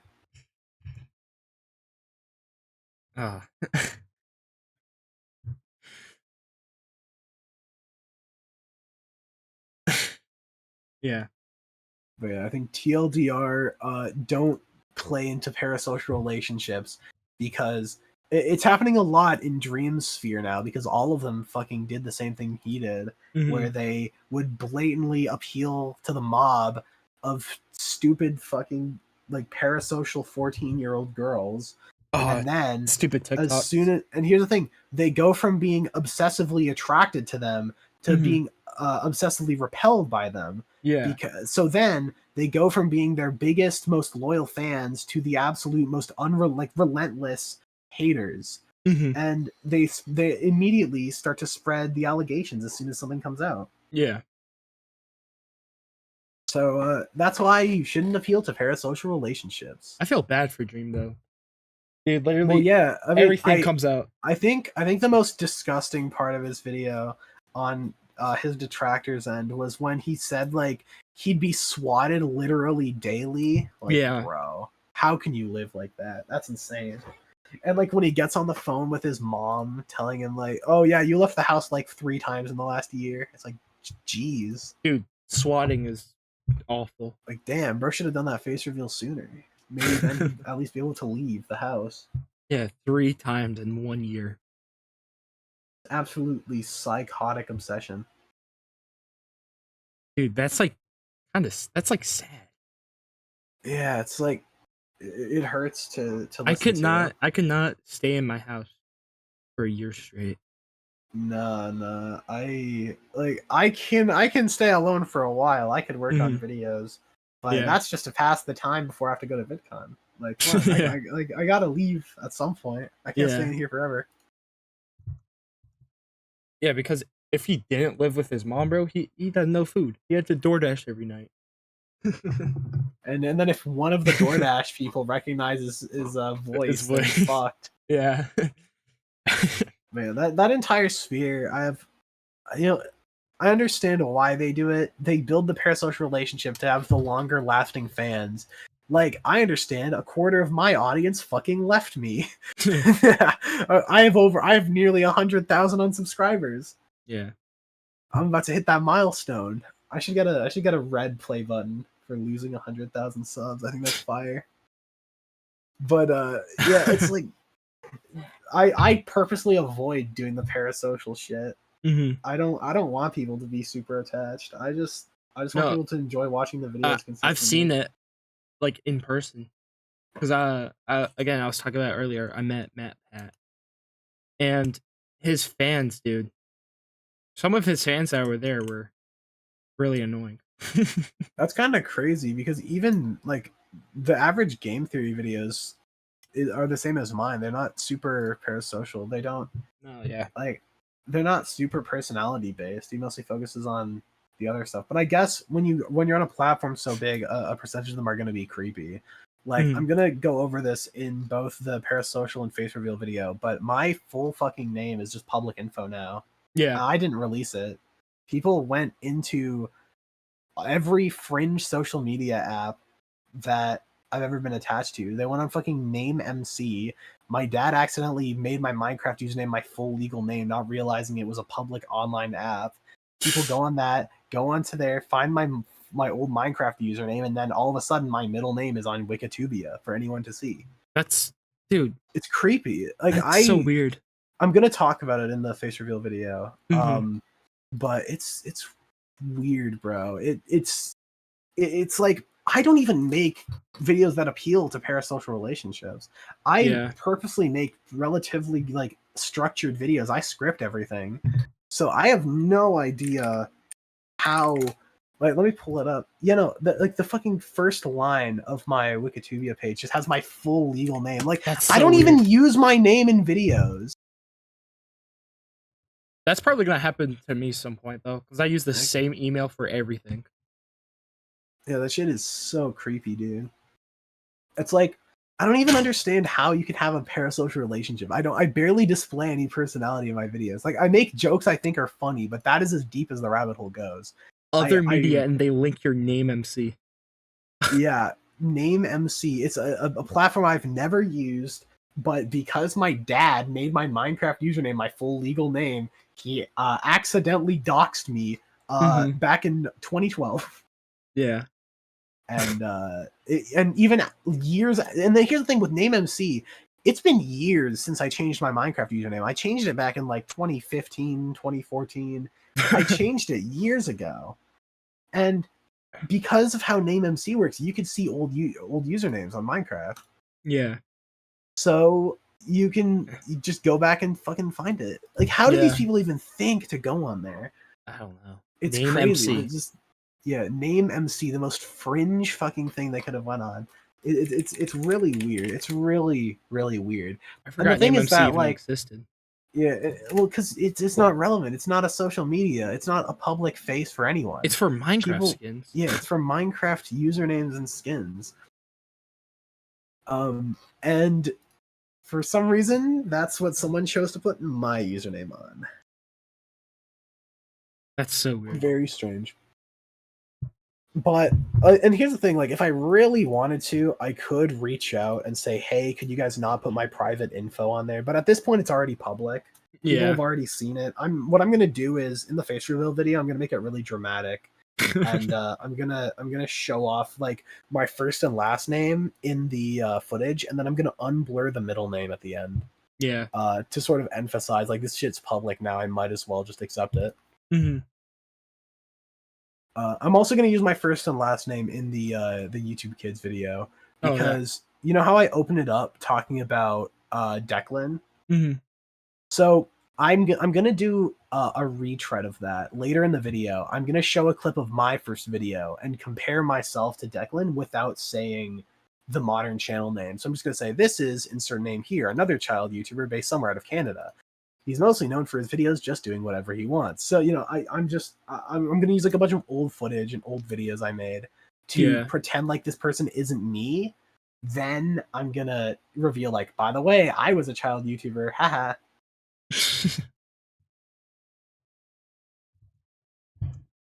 Yeah, I have so many like forgotten videos that I think are just unlisted somewhere on this account. But yeah, probably gonna release them at some point. I think they're just like crappy Roblox and Minecraft videos. Like the mic is like those headset mics. Mm. Yeah, I don't remember what the mic would be.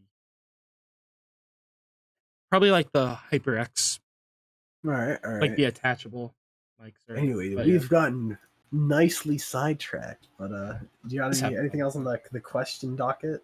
Yeah, two more. Alrighty. So yeah, all right. You got anyone who helps you with your videos? No, I do everything on my own. I think the only exception lately, I've been watching like since I've met J-Reg in Toronto.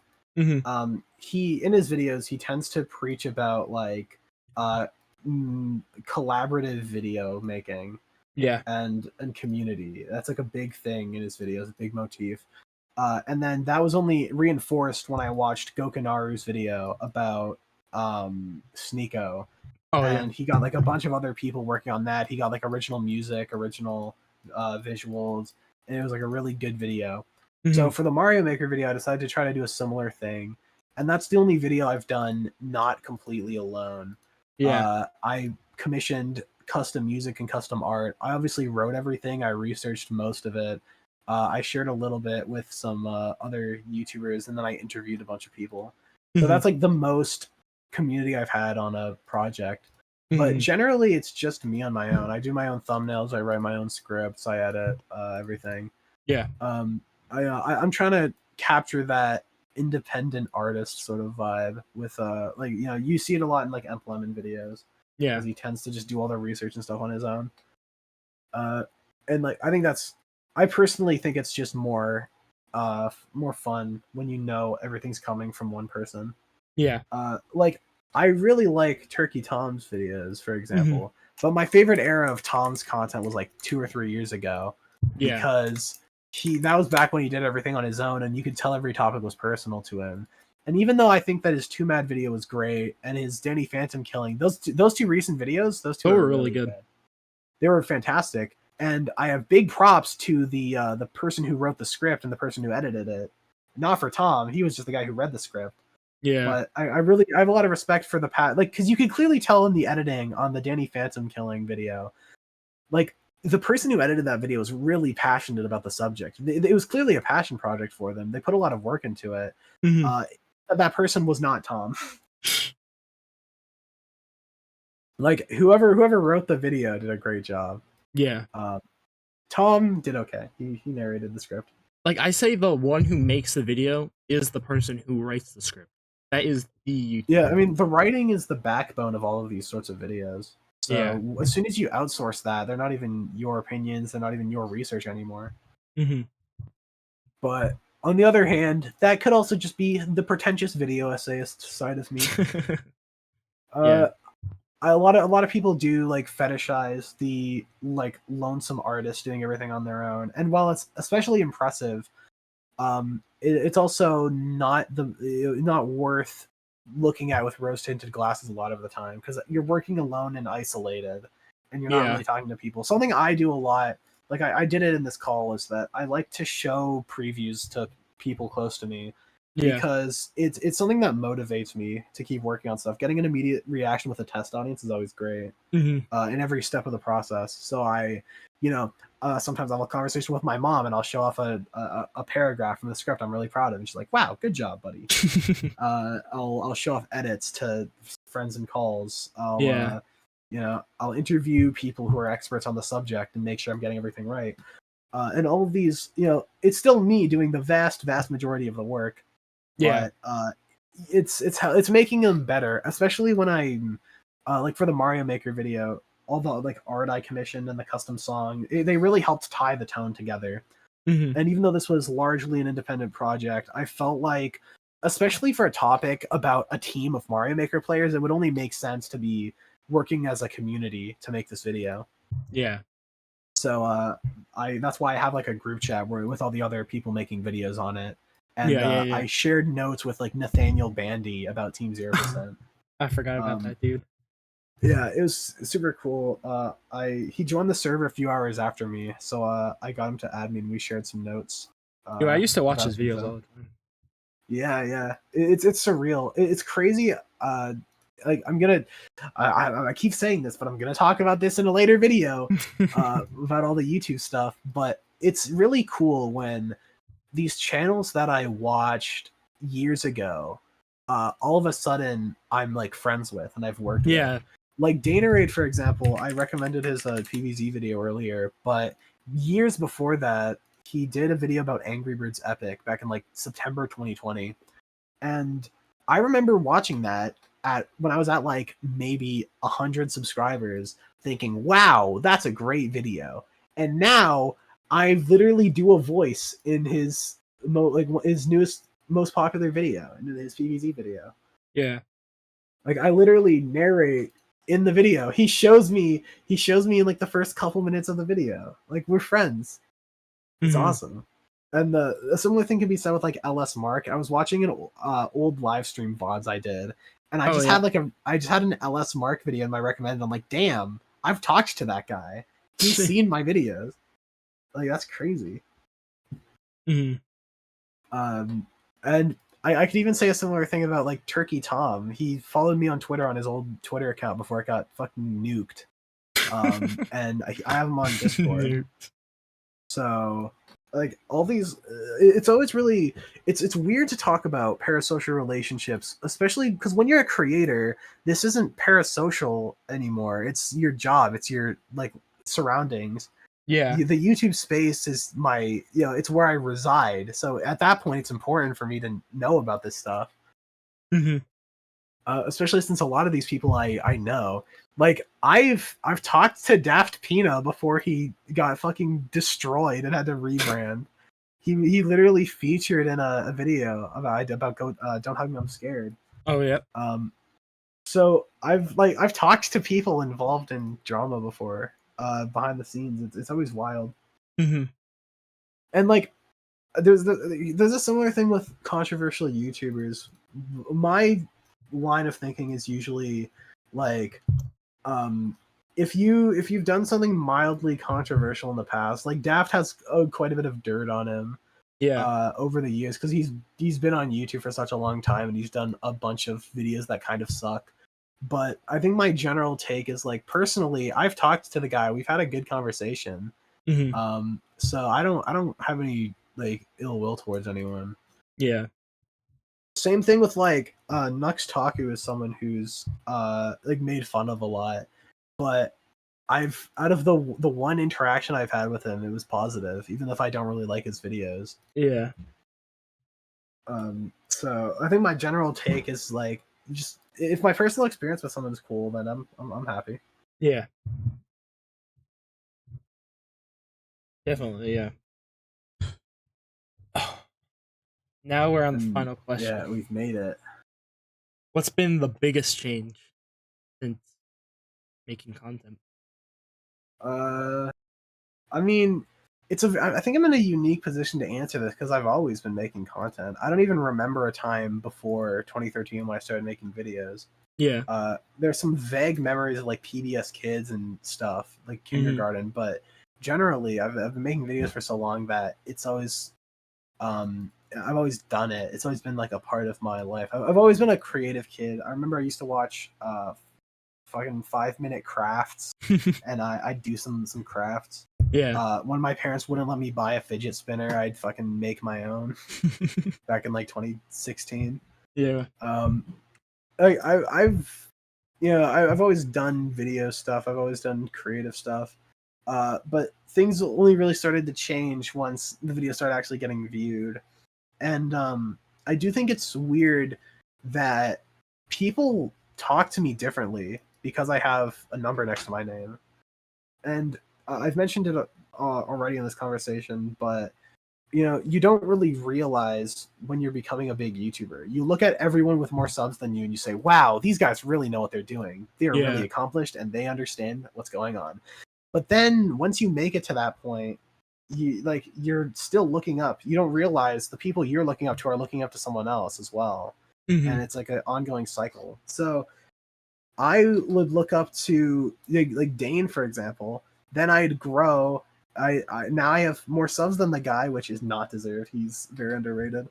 And he's looking up to other people, and those people are looking up to other people. Like Emp Lemon for the longest time was my biggest inspiration, and this whole time he's been looking up to John Boyce.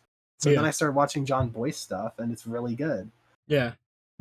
So I think the biggest change is just that you don't realize when you become a big YouTuber, but I recognize like back in like high school, which is less than a year ago, I would have like conversations and debates with the people around me. Yeah. And I'm not sure whether this is just me being more mature and having more nuanced opinions or whatever, or if it's the subs, but people tend to give my opinions more weight. And I do believe it's because of the sub count and the fact that I'm making money dollars. Besides, like, I think I have like a couple clips of me and Sam. Sometimes when we're feeling goofy, we go to like small streamers and just talk in the chat to see like what their response is to two verified YouTubers just randomly showing up on these like 2-view live streams. Yeah. And then we say hello, and the reaction tends to be kind of insane. They tend to be like, "What? Oh my god, this guy has a subscriber!" And I think it's funny. It also does sort of remind me that I'm not a passive viewer anymore. I'm making my own stuff, and I think the biggest thing that being successful is like, no matter how big the number gets, you never really get a visual for it. You never get to see that, like, even though I'd consider the Mario Maker video flop, it has almost enough views to fill a football stadium. A football stadium holds like 60,000. This video has 53K. Like, that's a lot of views. It's a lot when of you people. when you think about actual people. But I consider it a flop because of the view count being lower than usual. And the thing that, like, something that's so much more visceral than getting 100K views on a video is when every once in a while I see like a video. For example, let me go to a channel. So I'm gonna there we go. Okay, so there's a YouTuber there's a YouTuber I've seen a video by, and I imagine a lot of my audience has too. His name's 4i Freak. He did a video about Pixel Gun 3D, 2.6 million views. Pretty popular video. Yeah. And it's pretty cool. I got it in my recommended, and it's neat. Henry Stick. Yeah, it's a fascinating video. I thought it was pretty good. Yeah. And then someone told me, because I didn't actually watch the video, I got it recommended though, but someone told me to check it out on stream. And I checked the guy's channel, and he has a inspirations tab. And right next to Emp Lemon and my friends like Chazington, Foco, Jay Schlatt, there's just fucking me, dude. someone was inspired enough by the content I create to have me as an inspiration, and Dude. I think that's crazy. I think I know like all of these dudes. Yeah, all the good YouTubers. Hey, look, Oh, it's fun. Degenerosity's there. Dude, all the good YouTubers are on Oh this my list. god, this is And top these 10 are list. these are next to some of the like absolute goated channels. Chopu. Like, damn, bro. Bro, Chopu follows me back on Twitter now. Let's go. That's a goated list. I really like that list. Oh my Yeah, no, these are like all the good YouTubers, and I'm on you this should list. you should comment on one of his videos. Just let him know. Actually, do I follow him on Twitter? No, just follow. I'm gonna follow him back. There we go. All right. So let's see. But yeah, no. There's also so someone made like a pizza tower on Scratch video inspired by my series, Whenever I find and it has 100K views. Like they're Yeah. actual terror inspired videos that are doing well. Scrolling through YouTube, a diamond in the rough I often find amidst all the garbage content is a YouTuber named T3rr0r. Hey, look, it's me. There's plenty of different kinds of People are content. doing But series videos of his that are mentioning me, and that's it's so weird. and then like, dude, it's always wild to see this sort of stuff happen. And like, you never really recognize how much of a presence you have until you start seeing people using your name out of context. Like, people are like drawn enough to my stuff to remember it. Like, That's awesome. with the one video, there was like a really small little object show awards ceremony on Twitter. Yeah. And one of the things was like best video or something like that. It was like it was interesting. And I won the little award. It was You did? best video. I won with the hopeless reality of one. Like, I'm not even a member of the object show community, but they were so open to like enjoying my video, even as someone who's considered an outsider according to me. I still like won the little Twitter award, and it means that people are watching my video and people are thinking about it. And I think that's awesome. Yeah, and I think that's the biggest change. It reminds me of the position I'm in, because it's like, as much as I try to think about being the little guy with the rest of the audience, at this point I'm not, and I think that's, it's never more spelled out to me than when I watch a video that mentions me in the video. And I get tagged in videos like that constantly. So many people have been inspired to make their own little videos. I've pretty much started my own subgenre of people reviewing rip-off mobile games. Yeah. And like, personal friends of mine have seen, like, they've gotten my videos and they're recommended before even meeting me. That's crazy. Like, it's wild. Fucking Sam That's just crazy Sournil, to think about. Sam Sournil yoinked my format a year after I got popular doing it, and he got popular doing it too. Yeah. And now he makes good videos, and now he's awesome. I think it's crazy. Me and Sam were friends before either of us got subs. I think when we met, he had like 700 and I had like 150. Yeah. So it's always like Sam is more of a friend than a fellow YouTuber colleague, but I do also love his stuff. Yeah. But yeah, it's so cool, man. And the thing is, from my perspective, nothing's really changed. It's just I'm releasing videos and now people really, really like them. Yeah. Sometimes to the point where they do weird parasocial shit. But yeah, it's just sort of what happens.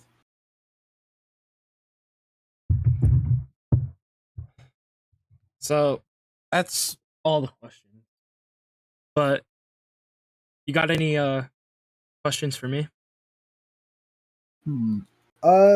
So before we like when you first reached out, you I dropped some epic YouTube advice, right? So yeah, if you have any questions on how to grow, like at this point I'm better than most people dropping a fucking like course, because I've actually talked to someone and got it. I'm not gonna say I made Sam's career, right? But my advice did inadvertently blow up some of his earlier videos. Yeah. And now he has 250K. So I don't know. Maybe my advice is good, guys.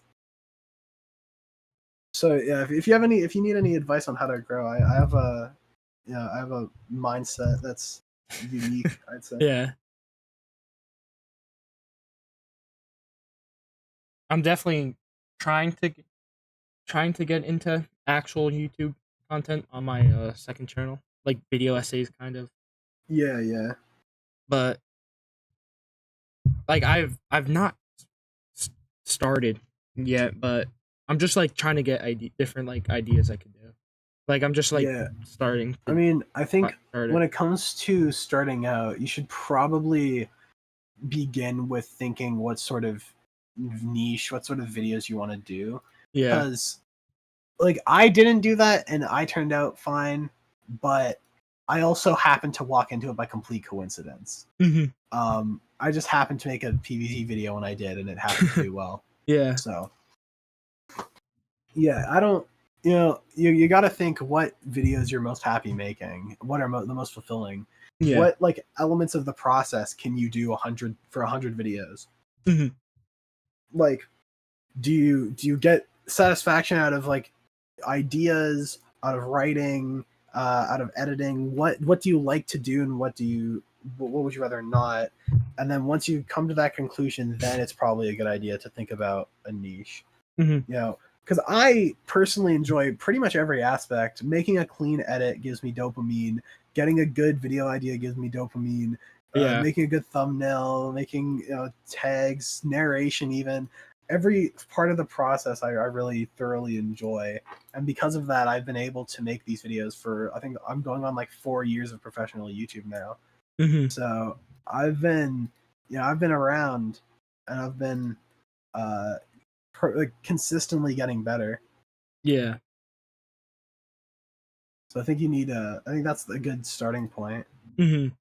And then also, when you're inspired to make new things, uh, a lot of people like to shit on clickbait or plagiarism or whatever, Hmm. but I think it's fine to like yoink other YouTubers. Like the YouTube background music economy, when it comes to video essays, most of it is Emplem stuff.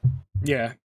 And at this point, I have a good variety of stuff. It's not just the Unplemon track list anymore, but Yeah. it's fine to yoink stuff from other people, so long as you don't just steal a video. Hmm. Like I enjoy certain elements of like the Turkey Tom aesthetic, so I try to Yeah. incorporate some of it. Try to take elements of stuff from the people you enjoy watching, and then see if you can replicate it Yeah. in a way that makes its own thing. All right. Yeah, I'm definitely gonna invest in an actual video editor. Yeah, I think 'Cause- a very important element is when it comes to like YouTube viewers, the aesthetic of the video goes over the actual editing quality. yeah. Like Amp Lemon's later videos, like nowadays he mainly makes like PowerPoint presentations rather than actual advanced editing.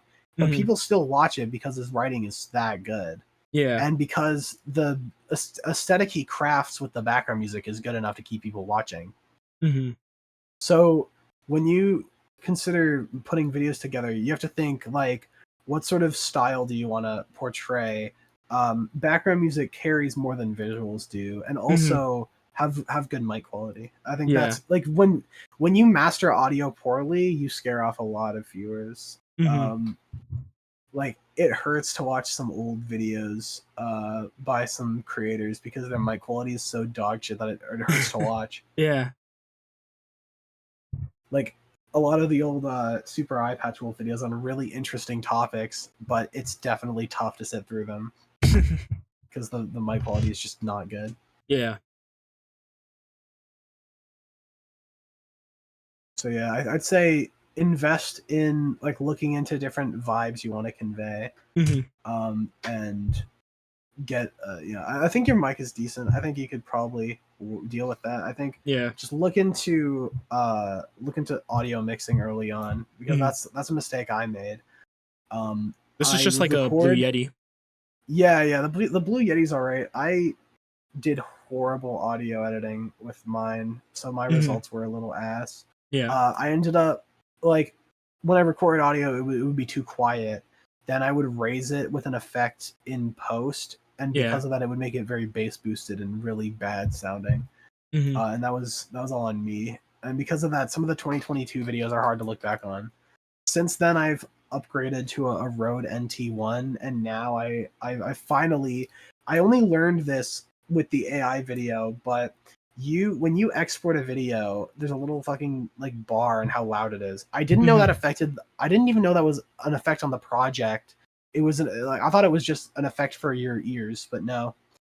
So when you render and have the audio on low, then the audio ends up low. What a shocker! And I only learned that like a couple months ago. So yeah. Luckily, my audio wasn't too quiet earlier, but the 2023 audio is a little difficult to listen to sometimes because it's a little quiet. Yeah. At very least, I don't have like really loud sections next to really quiet sections because that is the ultimate turn off for viewers. They immediately leave because that is just a pillar of a lack of quality. But yeah, that's about it. Excited to see what you're working on, bro. Thank you. But yeah. Thank you for coming on. Yeah, no problem. Fun Hopefully, yeah, wishing you the best. Thank you. Yeah, I'll definitely ask you some tips if I need anything, or yeah, of course. Ask you how things are, like ask like if it's good. Like certain I parts. think I'm already very happy with where I'm at. I'm just gonna keep making videos and I'm gonna keep growing.